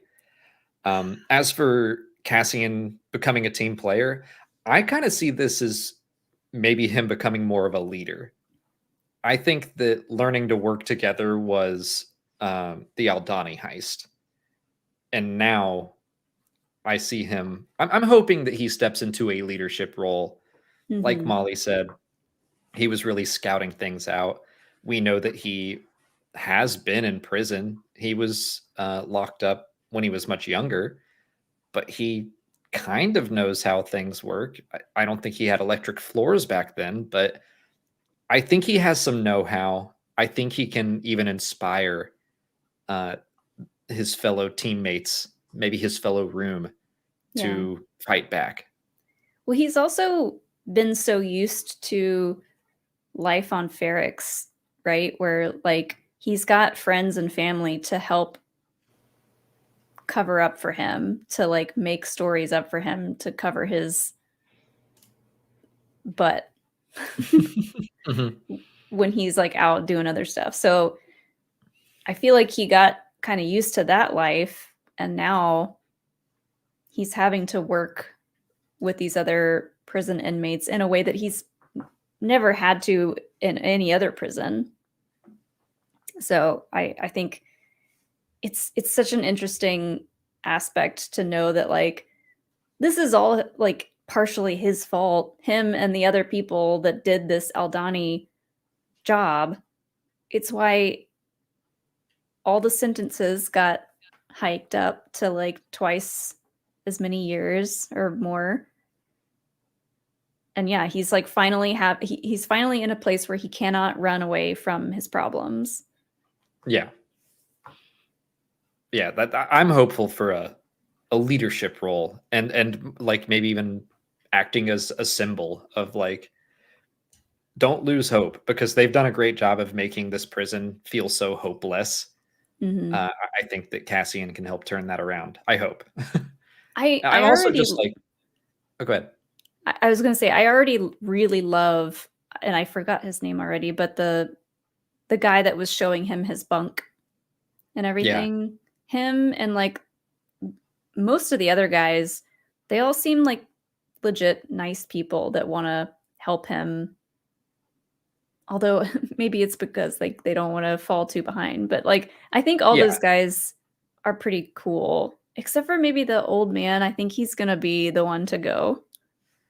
I mean, yeah, I think the old man was cool. Honestly, the one I was gonna watch out for was the redhead. He seems a little extra angry, but sorry. What? I just don't trust redheads. You're in the wrong line of business, mister. I'm in the wrong family. I'm just glad that I was a little worried that I wouldn't be into the prison arc. And I was like, okay, we're about to spend 3 or so episodes in a prison. And I'm relieved that right out the bat, I was like, I'm loving this. Oh, yeah. They made it so much more interesting than just a prison break. Like, the way that this show can criticize and so many things at the same time. It's like the prison complex, corporations, capitalism, it all at once. I'm so impressed by the depth of the writing.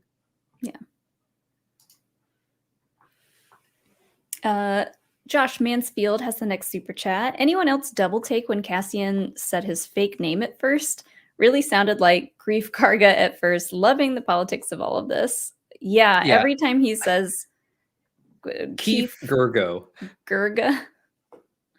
It's so I close. I had the same feeling, Josh, that it is very close. I noticed it last week where I was like, is that seems almost intentional on the writer's part, but I don't know why they'd make it so similar. Well, after we know the name Grief Karga, maybe it makes it sound even more like a fake name. Where you're like, oh, come on, man. You could have thought of something else. Yeah, Cassian could have picked any fake name, and he picked Keith. I don't know. You can do better. Well, he's stuck with it for a while he's stuck with it now. As long as he's in that prison. That's what you did, Keith. And yes, the politics of all of this show is top. I'm loving it as well. It's like some of the best, if not the best, depiction of politics in Star Wars. I'll say the entirety of the Clone Wars does a better job at explaining it all, but well, I mean, they have the luxury of like 120 episodes. So. Sure. I just feel like Andor, the series, is very efficient. Yeah. And it's doing a great job at just like showing how the Empire is slowly tightening its grip. And we're seeing that entire process take place, and also the birth of the rebellion. It's just a great time in Star Wars. Mm-hmm. Yeah, I think he was popping pizzos and drinking Revnog, and he was like, my name's Keith. Which, okay, so we know what pizzos are now. They're like stimulant pills. Yeah, they're stim pills. So they're like caffeine, or are they like illegal drugs, or is it like just... According to StarWars.com, they are a legal stimulant pill. So it's like Adderall. I mean, that's kind of what I thought Dedra was taking, space Adderall, back in episode 5. Here I was thinking they were different flavors of Cheetos. Well, nope, they're different flavors of pills. Get the greenies. Yeah. Joel Davis has our next super chat. Yes. Thank you, Joel.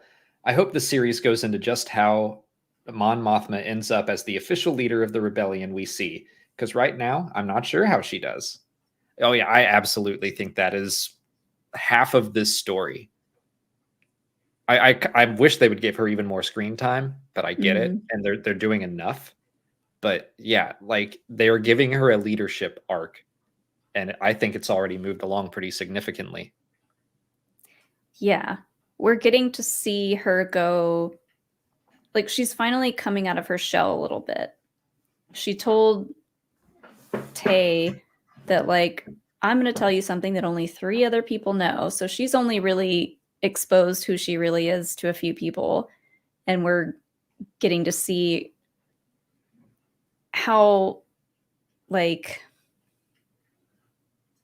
I don't know the word for it, but just how serious she is about this.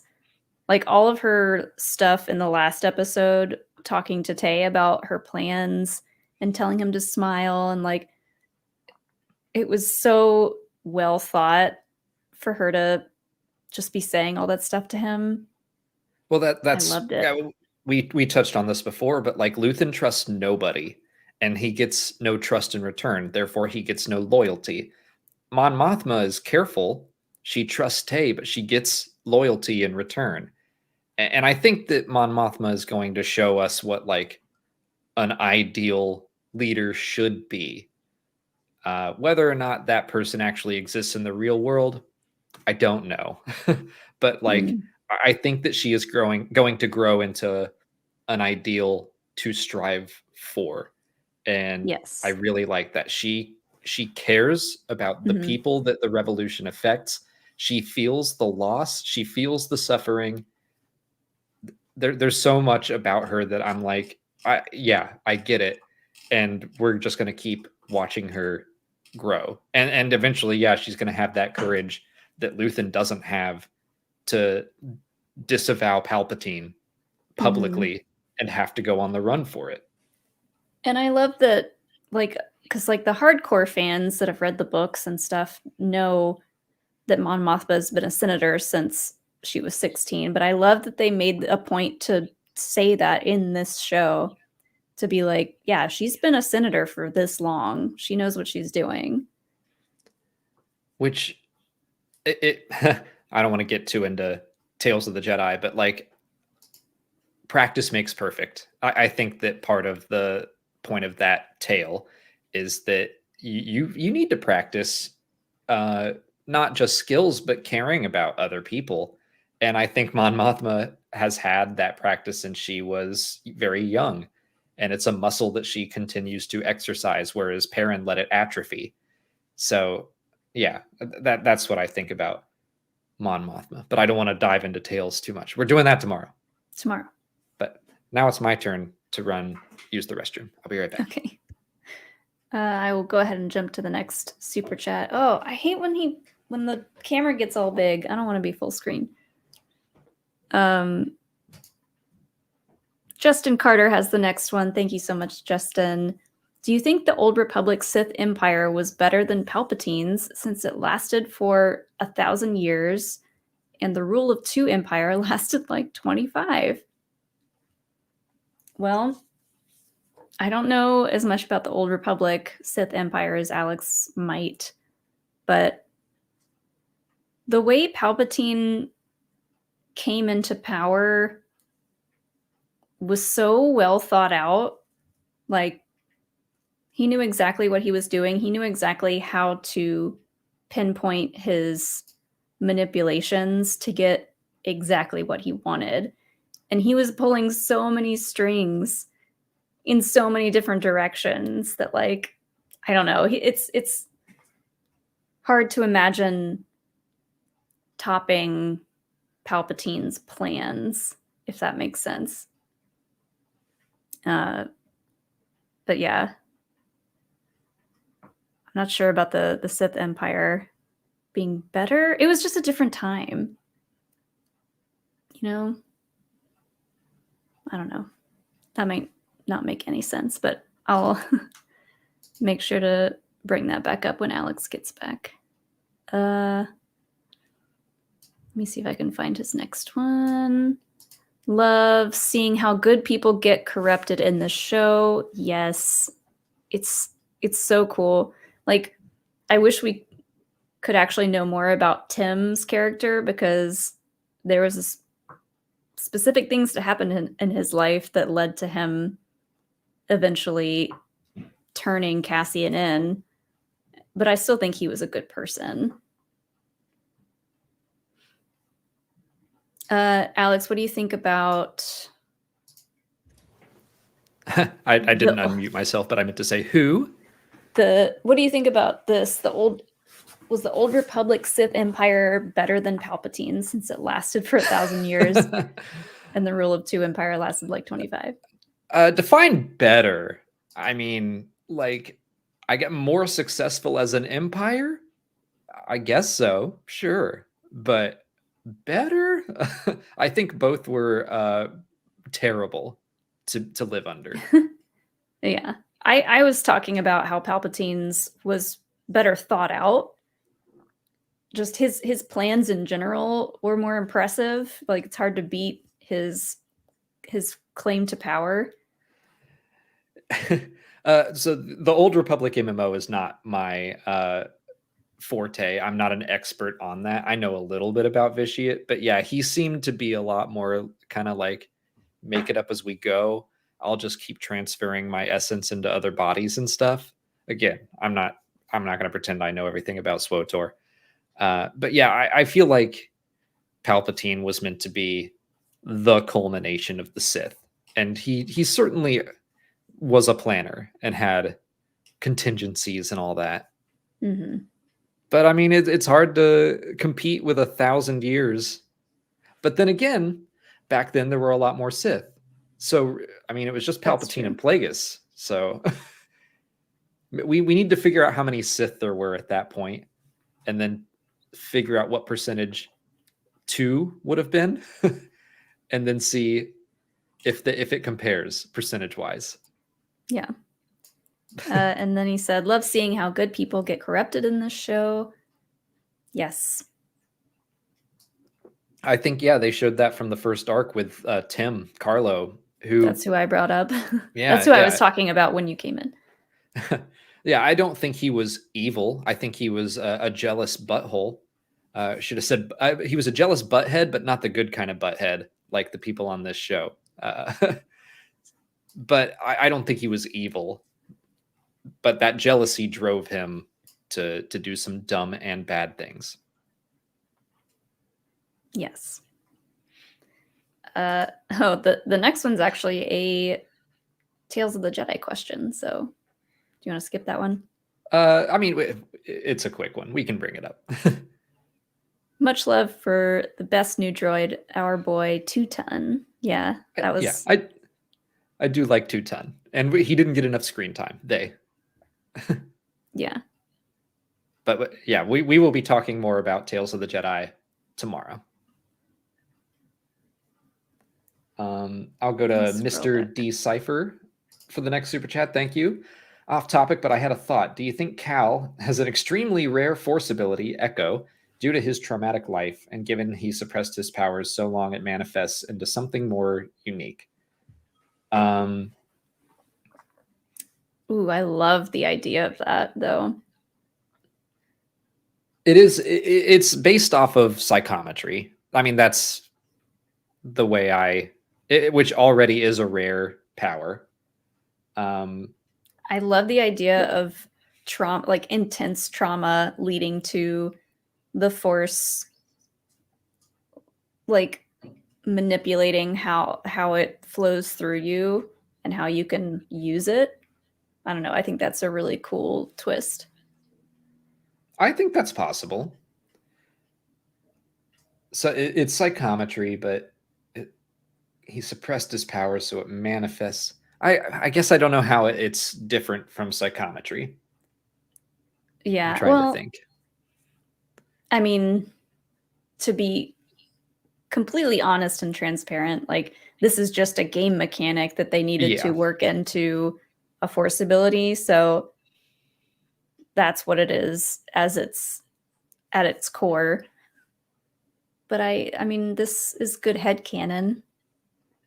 Sure. That it was his trauma that kind of like brought that out. I think it's something he always had as a Jedi, but it makes sense that it would be something that he I don't know, specialized in, because it's kind of a invisible ability. Yeah. Well, So you that could works for me. I guess you could say trauma is what brought out Rey's force lightning. Yeah. But also just rage. Yeah. I mean, yeah, that's not really it is a force ability, but it's like a bad one that we're not encouraged to use. Like, I don't know, whenever we talk about force powers, like I don't think Rey went force lightning. She was just pissed. And yeah, she was already using the force to hold something, and her anger just changed it into lightning. I think some people can get caught up in like a Dragon Ball Z idea of like Kamehameha or special beam cannon and like announcing the power you're using. And that's not what the force is. Mm-hmm. So I do think that like using psychometry is a thing you need to decide to do, if that makes sense. Like I pick up the spear bottle and I go like, oh, this was in the fridge 10 minutes ago. That's just because it's still kind of cold, but that's what Cal would do. Sure. Universal Punk, thanks for the next super chat. Love the Imperial prison labor concept, but I'm realizing it also throws a wrench in the whole independent contractor idea from Clerks. LOL. Not necessarily. I mean, the comics right now by Charles Soule have kind of touched on this, is that not only were there workers on the Death Star, their families were there too. And this one family just got off the second Death Star to go warn the rebellion that it exists at all. And they took their kids with them. But I was like, well, this makes things even worse. Although that they are a part of the Empire. So that's not an independent contractor thing. But we've heard like Dedra talking about Hosnian Prime and Steerguard and all these different places and how they have Imperial contracts. So I think that the Clerks theory still holds up.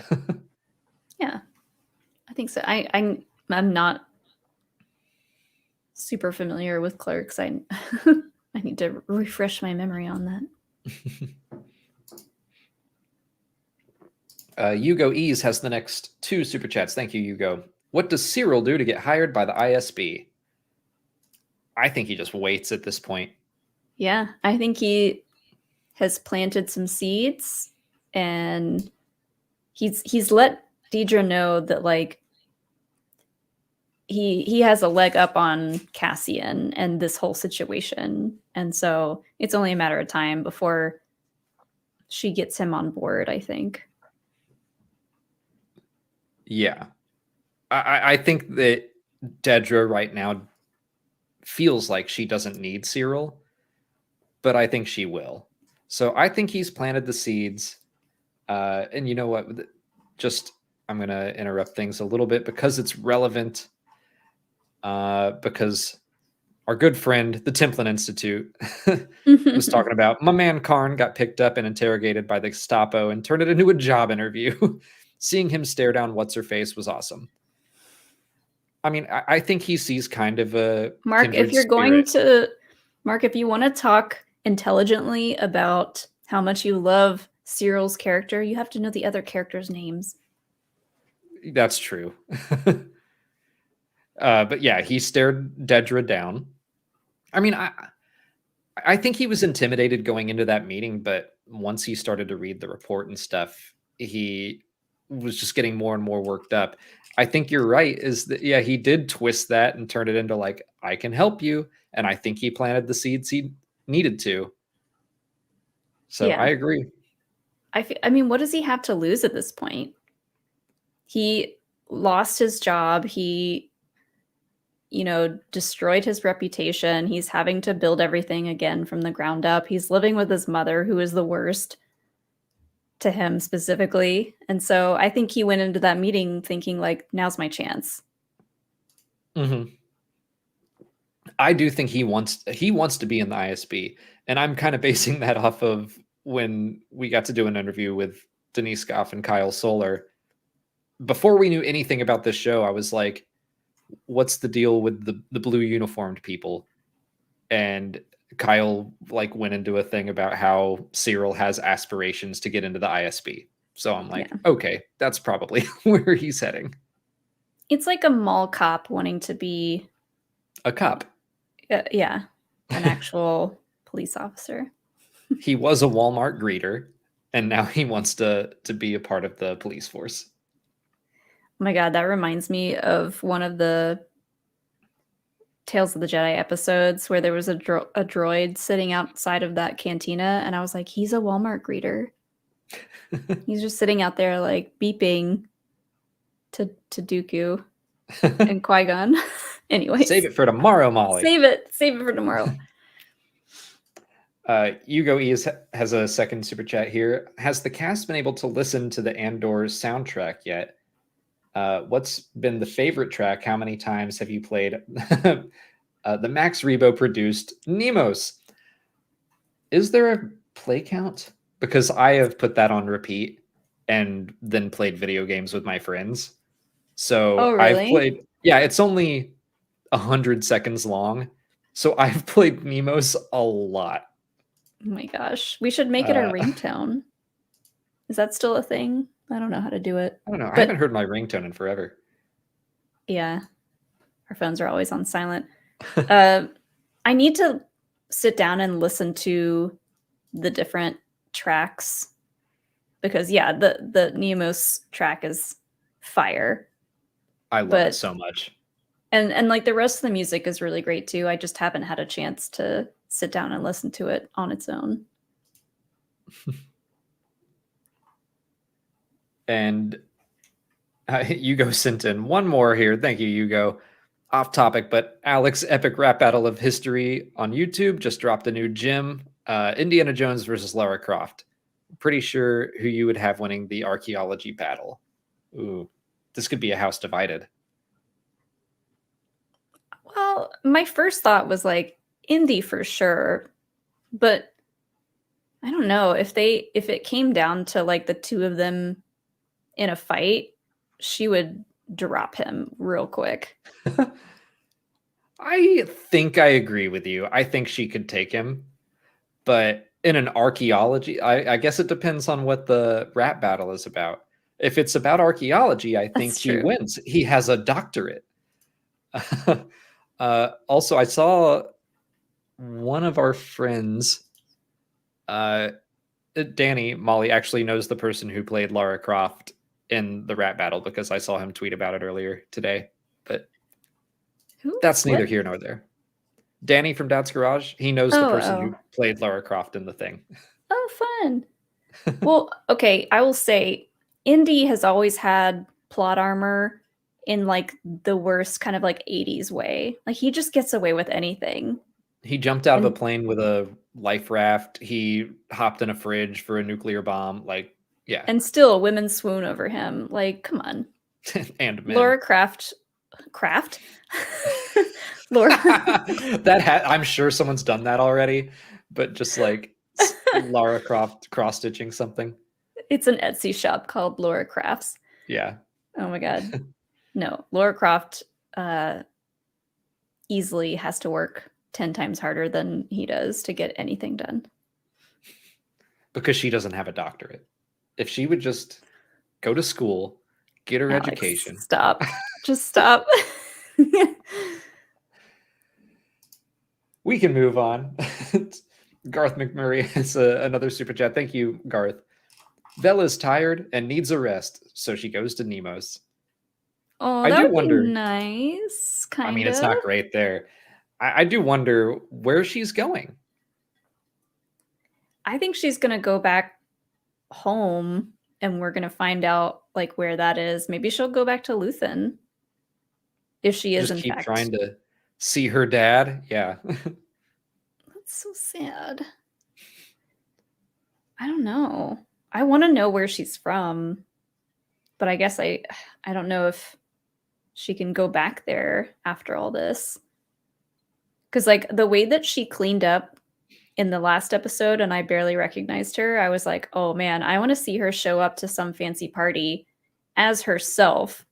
I don't want to. I just remembered something from a trailer. I won't get into it.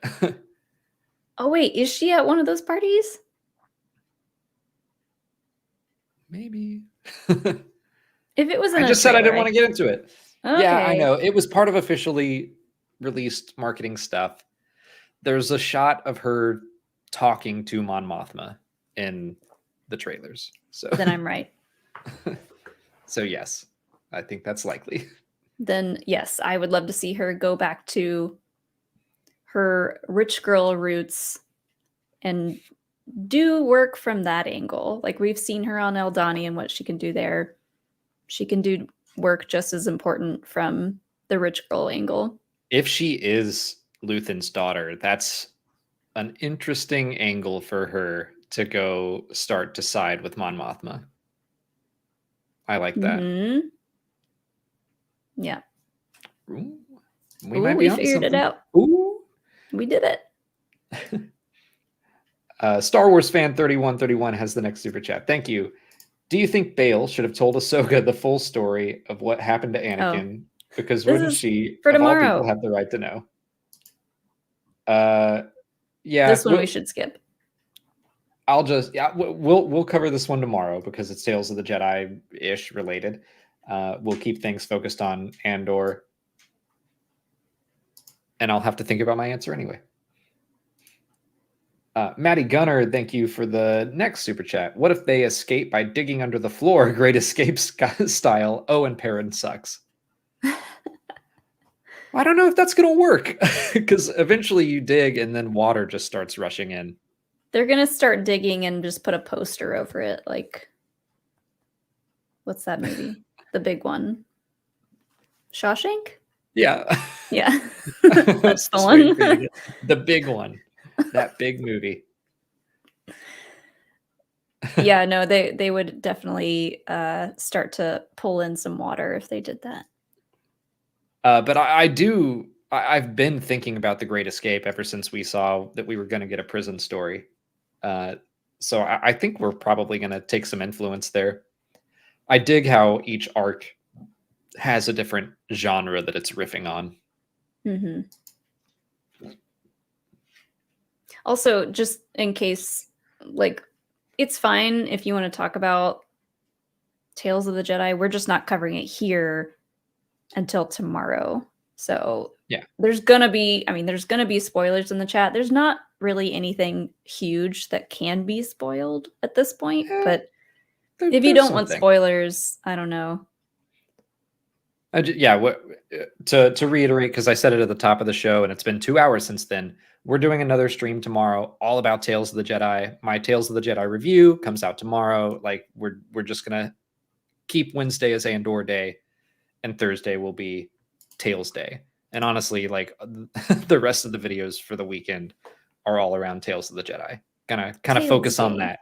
Yeah, we're doing a tailspin, which you can watch on Disney Plus. I loved that show growing up. Anyway, we'll move on to Ricky O'Matt. Thank you for the next super chat. Do we think the destruction of Tarkin's Star Destroyer could be relevant to Andor, causing the imps to clamp down even harder? The timeline could line up.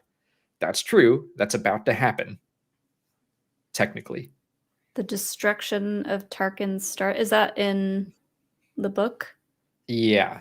No, it's in Star Wars Rebels, the end of season 1. Oh, okay. I barely remember what happens in Rebels. It's been forever since we watched Rebels, but yeah, Tarkin's Star Destroyer is destroyed over Mustafar around this time. It could play into it. I feel like they've done enough connecting to things that they don't need to. It would be a funny mention, though, if they were just like, Grand Moff Tarkin's Star Destroyer got blown up in the ISB. Yeah. I don't know that they're going to bring Tarkin into this. First of all, I don't think they had it in the budget to do the same kind of like CGI Tarkin that they did for Rogue One. And they already have Yularen, and I feel like Tarkin is like way too high of a position to be dealing with ISB stuff. Well, budget-wise, they've done Luke for TV, so I think they could do Tarkin, but I agree with you. They did Luke for TV in the second season of a show that was like wildly successful. Well, I agree with you that I don't think they need Tarkin for this, at least not in season 1. Season 2, I think, could be cool as we get closer and closer to Rogue One. But I like having Yularen be the top dog right now. He's working for me. I'm not tired of seeing him yet. He's doing it for you? He's doing it for me. That mustache. Woof. He's hilarious. The fact that he did not even look up when Dedra was giving her presentation. Yeah, I'm listening.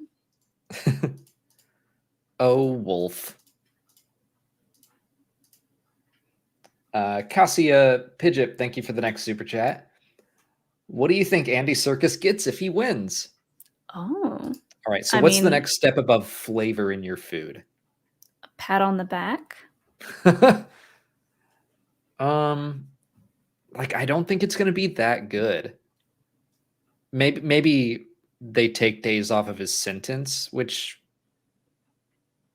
that does feel like way better than flavored food.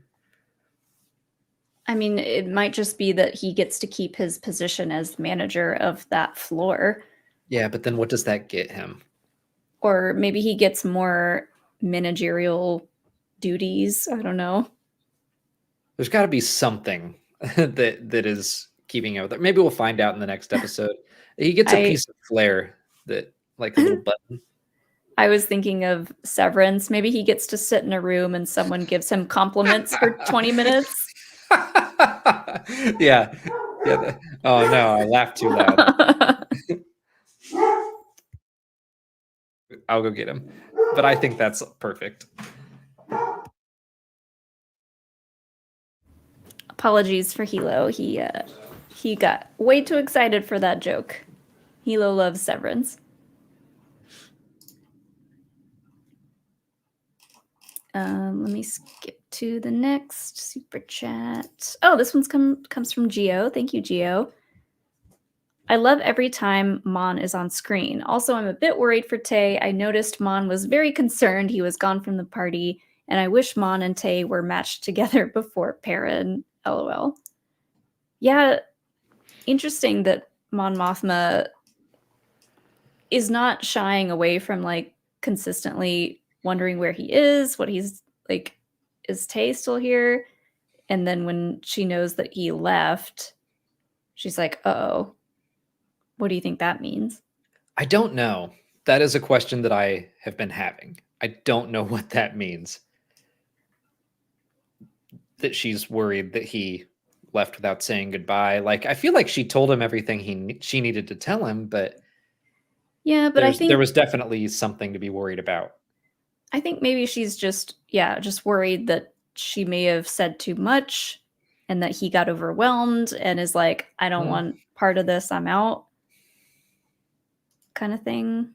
Maybe. I mean, she did say like, I need $400,000, which is quite the bomb to drop, but yeah. I don't know. I definitely noticed that, and I didn't know what it meant. Because isn't that where we left off with her? She was kind of like walking away from the party. Yeah, that was her last scene. She promised to look out that window more often, and then she left. We also didn't really talk about Mothma's daughter, which I pointed out. There's a scene where she's kind of in the foreground, but she's out of focus. And it's like, she's like sneaking food. She's got like a cookie and she's kind of looking around like, ooh. And she kind of like walks across screen. And I'm like, what does that mean for this story? Like, it tells us that she is rebellious in her own way. That's a good point. Because I noticed when she noticed that Mothma had stopped having the worm in her drink, and Mothma was like, yeah, I lost the taste for it. And she was like, yeah, they're disgusting. Like, we're kind of seeing that they do have some things in common. There is some similarity there. I think it was last week, someone in the chat asked, could Lita have a rebellious streak? And maybe she resents her mother so much because she buys into her fake persona so much. And she's like, I hate you as the mild-mannered senator. And maybe once she finds out that Mothma is rebelling, she'll be like, oh my God, like, I wish you told me. Yeah, because she looks painfully bored having to talk to all these other painfully boring people at these parties. And she's a teenager. She just wants to have snacks and like talk about girl stuff. It did seem like a halfway point between Perrin and Mothma, where she met Take Holma and she was like, we've met before. She didn't remember his name, but she at least recognized him, whereas like Perrin won't remember the driver's name. I don't know. Yeah. Maybe there's something there. Definitely something there. We'll jump over to Darth Nicholas, who, my goodness, has the next 4 super chats. Thank you so much, my lord, my Sith lord. What artifacts would you like to see in Luthen's shop? For me, it would be Exar Kun's double-bladed lightsaber. Love it. The first known wielder of such a weapon, I think, as far as I know, first one I saw. A Rakatan Force saber and a Mandalorian Neo Crusader helmet. That would be cool. And seems like a possibility. I don't know what any of those things are. The Neo Crusader helmet is from KOTOR, but it has appeared in the Clone Wars in the Trandoshan's trophy room. Mm-hmm. So that's possible. What artifact would I want? I think I'd want them to pull in. I'll say a Thought Dowser from the Dr. Aphra comics. Ooh. It's Ascendant technology. It's like a mind control device that kind of mimics the Force. It harnesses the Force in non-Force users. Mm-hmm. And I've always thought it was a neat device. And I love a good comic connection. I think it would be cool to see what are those like scarab bug things that are all over Darth Bane in that cosplayer that we always see. Yeah, the Orbalisk. I would love to see like fossils of those or like some kind of like petrified Orbalisk. I'm trying to imagine what people would do if Revan's mask were in there. Something lose like their that. minds. Yeah. Or like the is it the Mirror Talisman? I think it's called from Tales of the Jedi. Also, not the show, the comic that Exar Kun was in. That would be a fun one. Mm-hmm. I would something from a comic, even if it's new, old, whatever. Comic stuff. I don't know why that excites me so much. Momin's mask. Oh yeah, but that's in. Is that not? Would that not line up? Nah, that's with Palpatine right now. What if we got a super ancient piano that, or red ball organ, excuse me, Mm-hmm. that the Ortolans used, like an ancient version of one. Really? Yeah, I'd be into that. Ooh, Lord Hosk suggests the Kyber crystal, the original one. I like that. Basically, but before Kyber crystals were lightsaber crystals, it was like a big gem that would enhance your Force abilities. I mean, I think any lightsaber hilts could be cool. Like if there's no crystal in them, then they become a High just Republic, like Stellan Gius's lightsaber. That'd be sick. Then they become just kind of like a paperweight at that point. An expensive one, but what's something they could do along the line? They've done like almost all of the Indiana Jones MacGuffins now. The Holy Grail is just a cup.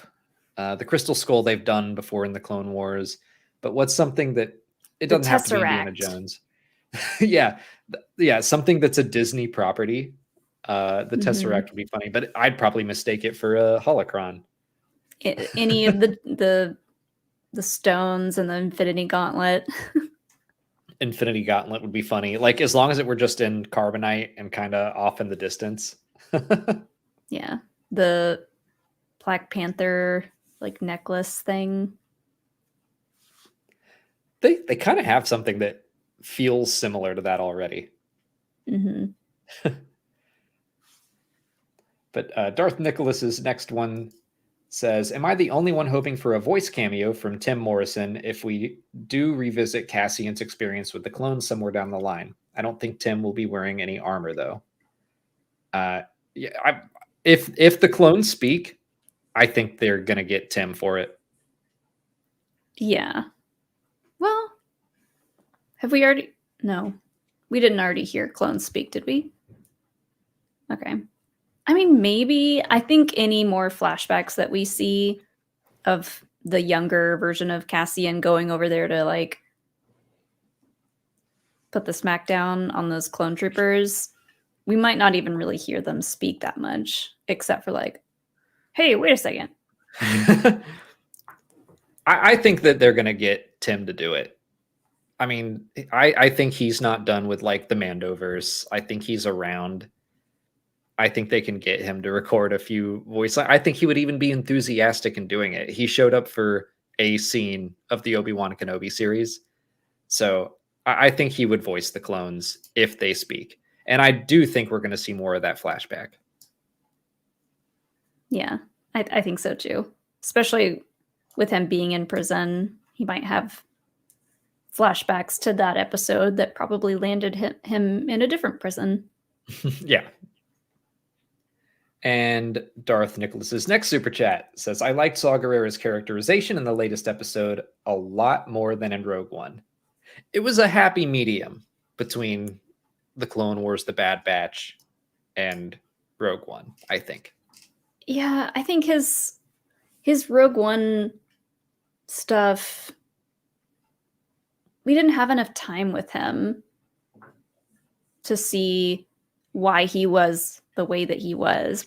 Like at that point in Rogue One, he's already kind of crazy.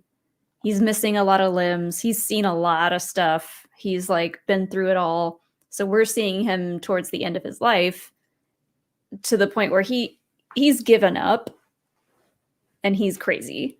Yeah. So it's unfortunate that was what we saw first of live action Saw Gerrera. I remember being relieved that he died when we saw Rogue One the first time. I was like, okay, like I was not crazy about Saw as a character in that movie. The performance has grown on me quite a bit now that I understand what they were doing, and that he is just lost who he is completely. I get it now. But a lot of that is because of outside of material, books, video games, comics. But now I'm into the journey of the character, and this felt good. Like I loved his, I don't want to call it a monologue, his rant about all the other groups and how his way was the only right way. So I liked Saul a lot in this episode. Yeah, me too. And this one go is the last one from Darth Nicholas. And thank you again, Nicholas, for all the super chats. Yes. In Hello Greedo's latest Andor live stream, one user in the chat noted that Syril Karn represents the middle class and how they interact with the fascist machine, often feeding into it and trying to gain any power possible. Yeah. Yeah. I mean, I think that this episode was very, very much about capitalism and corporations again. Like, I think Tony Gilroy has quite a bit to say about Amazon specifically. But yeah, like not just Syril, but also I can't remember the name. Kino Lay. That sounds like a chip. Andy Serkis's character, buys into the game, and like that's what Squid Game was. It was treating capitalism as a game where all the rich elite just like sit back and they watch the working class battle it out amongst themselves for whatever they feel like giving them. Mm-hmm. Like that's what's going on. And so, I think Syril is another illustration of that. I'm going to bring up two more super chats that are relevant to this. This is actually the next one from the Dark Lord Revan. Working in a factory myself, the imperial incentives are better than the ones in corporate America. Punishments are the worst, though. Yeah. Good. I mean, good for I'm glad you don't get electrocuted on the job. But yes.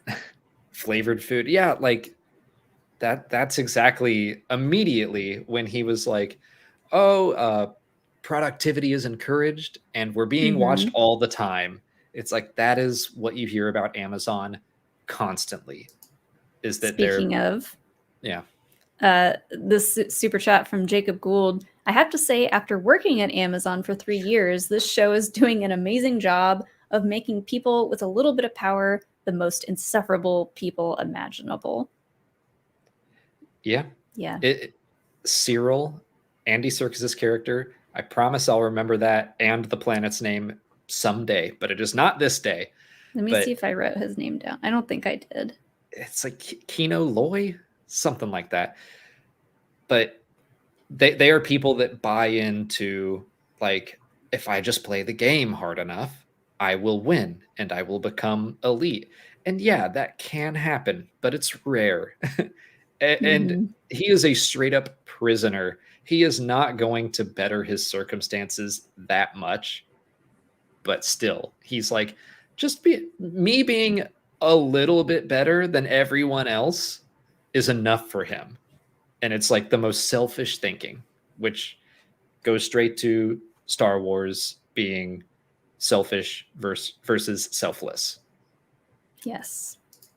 And Jacob sent another super chat and said, "And the prison absolutely struck a chord in the worst way, just the mindless, soul-crushing nature of the work they were being forced to do." Yeah, I mean, anyone that's had an office job that's had to do just like busy work or like pencil pusher type work, you know how it feels, especially in like a factory or a warehouse. It's just constant, like you said, mindless, soul crushing type stuff. And to connect it back to Syril again from Darth Nicholas's super chat, it's like, yeah, we saw Syril in that sea of cubicles. Like we ended that episode with Cassian going to prison and Syril being in a different kind of prison. Like, I just remember the first time they showed the Bureau of Standards, I was like, that looks like hell. And then I saw the prison this week and I was like, that's the next level of hell. Still, the cubicles are bad, but the prison was way worse. Oh yeah, the cubicles, they're just another version of a prison for the middle class. Yeah.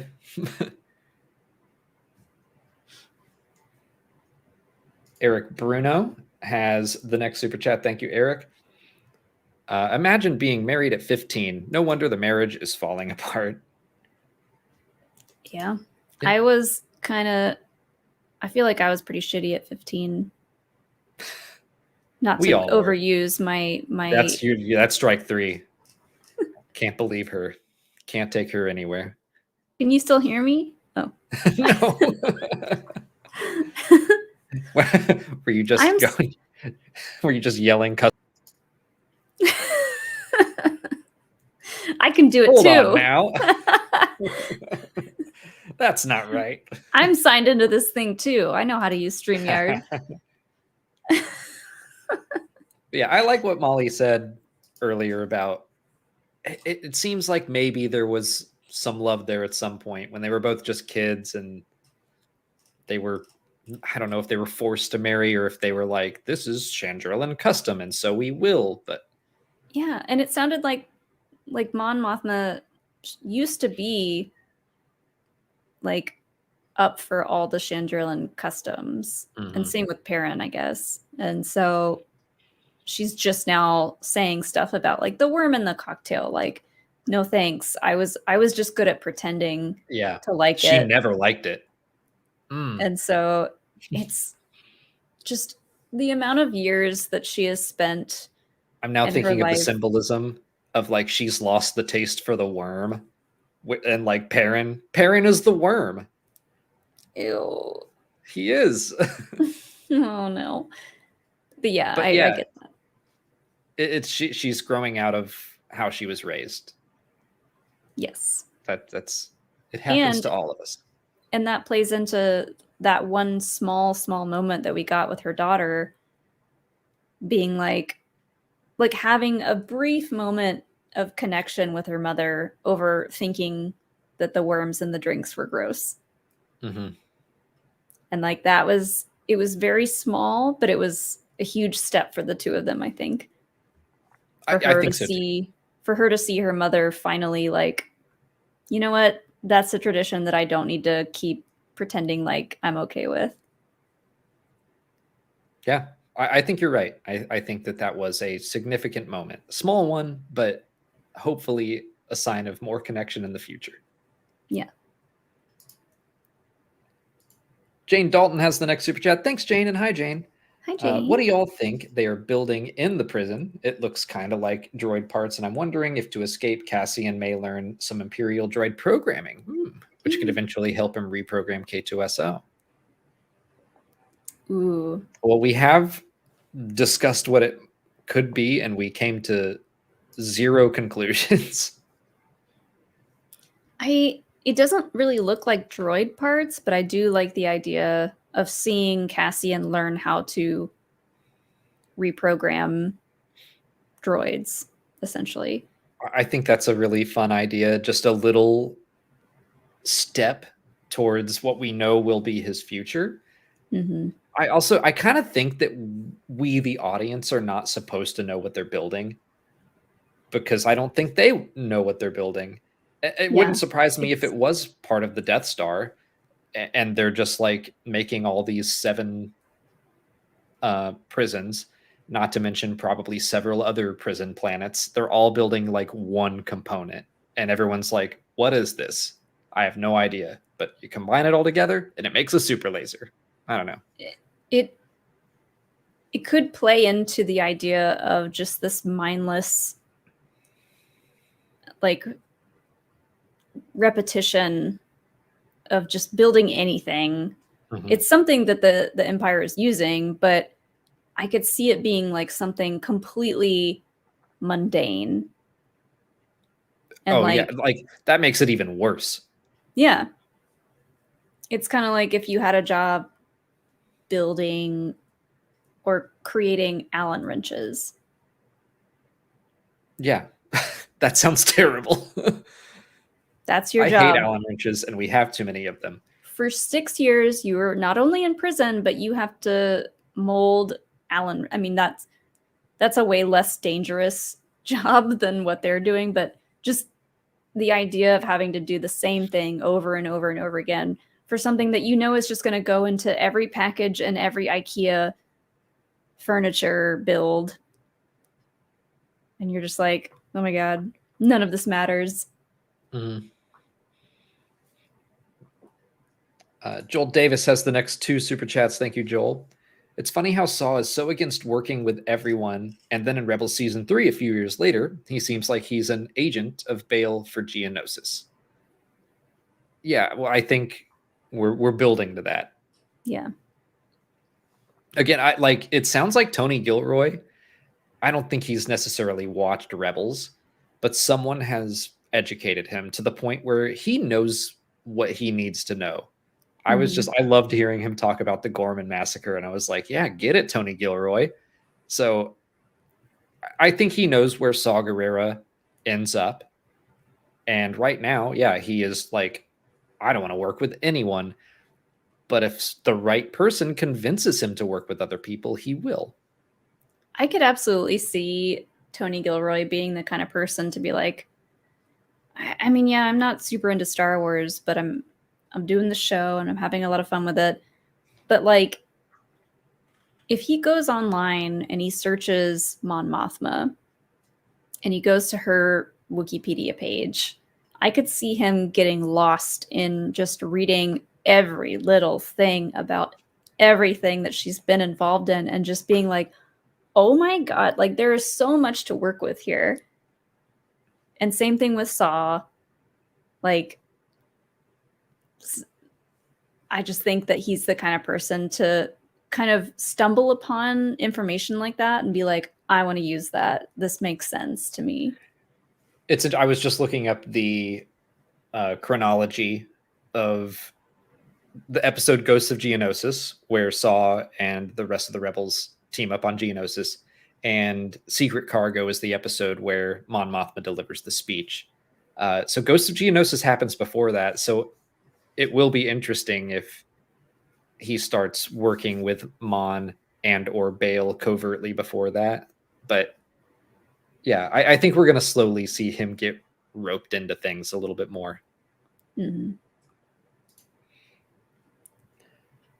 Oh no. We both read it at the same time. Joel Davis, thank you for the next super chat. I think Mon's daughter is a Palpatine youth. I don't buy into that. I don't think she is. I think she's a teenage girl, but I don't think she is. She could be being raised to be that way. Like Perrin could be just mindlessly trying to raise her to be a Palpatine youth, but like I don't think Palpatine or Perrin cares. I don't think Perrin gives a shit who's in charge. There's my first one. It's my first one. I don't think he cares. He's just like, as long as I'm comfortable, it doesn't matter. That's the political ideology I get from Perrin. Yeah, he's been in this game for so long, since they got married when they were 15, that yeah, he just wants to be comfortable, be able to throw his parties, have his drinks with the worms in them. Yeah. But he gave me Lita, I think, is just a teenager who, like you said, I think she has some rebellion in her, and we just have yet to see it. I hope that's what I want from her. Every teenager has a rebellious side. Even you. Yeah. Just no, not me. You don't have too many examples of it happening, but it was there. Not really. I had more rebellious 20s. That's if you don't get to have your rebellious years as a teenager, they're going to come out sooner or later. Mm-hmm. That's why I'm 25 at heart. I'm not 35. Well, we don't age. That's true. Secret. We're vampires. Sweet Feet Pete, thank you for another super chat. You think the super advanced Empire would have facial recognition for their prisoners? That's true. Like, you'd think they would scan all their faces, and the ISB would just be able to do a Hey, face wait a scan minute. search. That's not Keith Gergo. Yeah, be like, oh yeah, Cassian's over here on this ocean prison planet. Duh. I mean, I think that the Empire just doesn't. Yeah, they have the technology for it, but they don't think everything through. They just, all they think about is like power, putting our boots down, clenching our fist, and it's like, we're just going to arrest everyone. And that's like, I think it's, once they're in the prison system, they're like, who cares? But now the ISB is like, where's Cassian Andor? Like, I think that's kind of the point, is their hubris and their inability to think everything through. Mm-hmm. Yeah, like Cassian said from the beginning, like, they're too fat and happy to realize that someone's like right under their noses, essentially. Yeah. Mm-hmm. But Garth McMurray has the next 2 super chats. Thank you, Garth. If you want more comic stuff in live action, how about Jackson T. Tumperaki, the Leppy giant green rabbit? He could smuggle stuff to Luthen shop. I'm trying to think of an appropriate thing to do. If Jackson shows up in Tony Gilroy's Star Wars, I will, like someone said, if Top Gun Maverick ever gets made, I will eat a shoe. And then it got made, and then Paramount sent them a shoe cake, which was funny. I'm trying to think of something ridiculous to be like, if Jackson shows up in this show, that would be the most insane thing. You should have to like get a big Easter bunny costume and like go out in public in it. If Jackson shows up in this show, I'll do a whole stream as Jackson. No, I need you to go out in public in it. We'll go. Where do you want me to go? We'll go to like Decatur Square or something. Okay. And you have to like ask 10 people Star Wars questions. Just any Star Wars question? Like Star Wars questions? question. Whatever. It doesn't matter, because this is not going to happen. Any Star Wars question in the bunny suit. The end. But we need green ears on the screen. A name drop won't cut it. I want to see Jackson interacting with. He doesn't have to interact with Luthen, but if Jackson appears in Andor, there's no way. Yeah. And Garth's second super chat. If Mon Mothma and Perrin had an arranged marriage at 15, does that mean their daughter might get an arranged marriage soon too? I thought about that, but they're not on Chandrila anymore. So I don't know that that's going to fly on Coruscant. I don't think either of them are thrilled about their arranged marriage. So, yeah. Maybe that's something that she's afraid, the girl is afraid of, and she's like, if that happens, I'm out. But I feel like her Star Wars databank entry said something about her respecting the traditions of Chandrila, so I don't know. But no, I don't think she's gonna have her own arranged marriage in this show. But she could be afraid of it happening. Yeah, I could understand that. Sure. Gio Flores has the next one. Thank you, Gio. Not sure if you touched on this ever, but is there a reason Luthen's holocrons are so huge? I have a theory on this. Oh, yeah? Mm-hmm. So they're fake holocrons that he's selling. Okay. And the idea is the lightsaber hilts that you can buy at Galaxy's Edge are hilariously huge and not practical. So it's the same for these. Okay.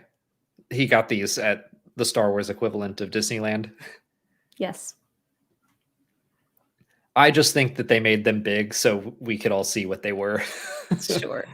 But we do know that there are different sized holocrons. There was a giant Sith holocron in Dryden Foss's office, so it stands to reason holocrons of all sizes. These are just a little bit bigger. All shapes and sizes. Mm-hmm. And Lord Hosk has our last super chat here on the list. Thank you, Hosk. Are we keeping you from something? Do you like turtles? I love turtles. Love turtles. Didn't see as much of them this year. Yeah, they weren't really out and about in our neighborhood so much. The weather in the South is just awful. It's all over the place. But I think the "Are we keeping you from something" thing came from last week. I think so. I was hangry last week. I was like, we gotta go. Molly brought candy to the stream. And I haven't even had any. Look at you. I brought we two Reese's Pumpkins. We do need to go eat dinner. I'm getting hungry. Yeah. But Eric Bruno sent in another one. So thank you, Eric. Thanks, Coruscant Eric. is so New York. Vel has to dress up to go there. The Mothma's not following traditions where they came from. The Midtown train being swamped. I mean, perfect. Yeah, I think that's an accurate analogy. Yeah. And I think Tony Gilroy is absolutely the kind of person who's making those connections. Like, yes, this is New York. This works. I think so. That is going to be it for today's stream, all about Andor.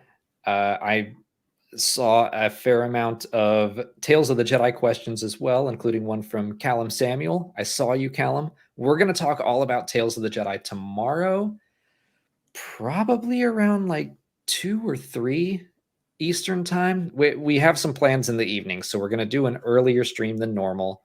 Mm-hmm. But we are going to do a live stream all about Tales of the Jedi tomorrow afternoon. So come back and check that out. My review will be out like 9 a.m. I have that scheduled. But yeah, that's the plan. Are we still doing Cocktails of the Jedi?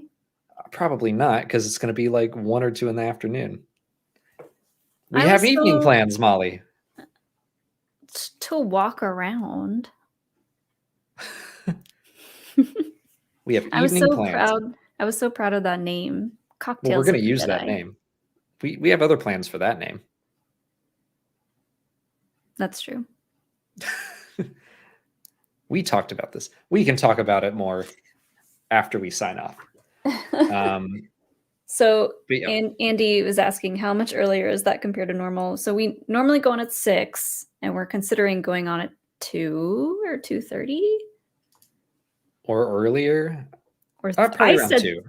I said 3 because you said an hour. Yeah, but if it goes for 2.5 hours, like that's going to be cutting it close for our later plans. I don't think it will because we won't have guests. That's fair. That's true.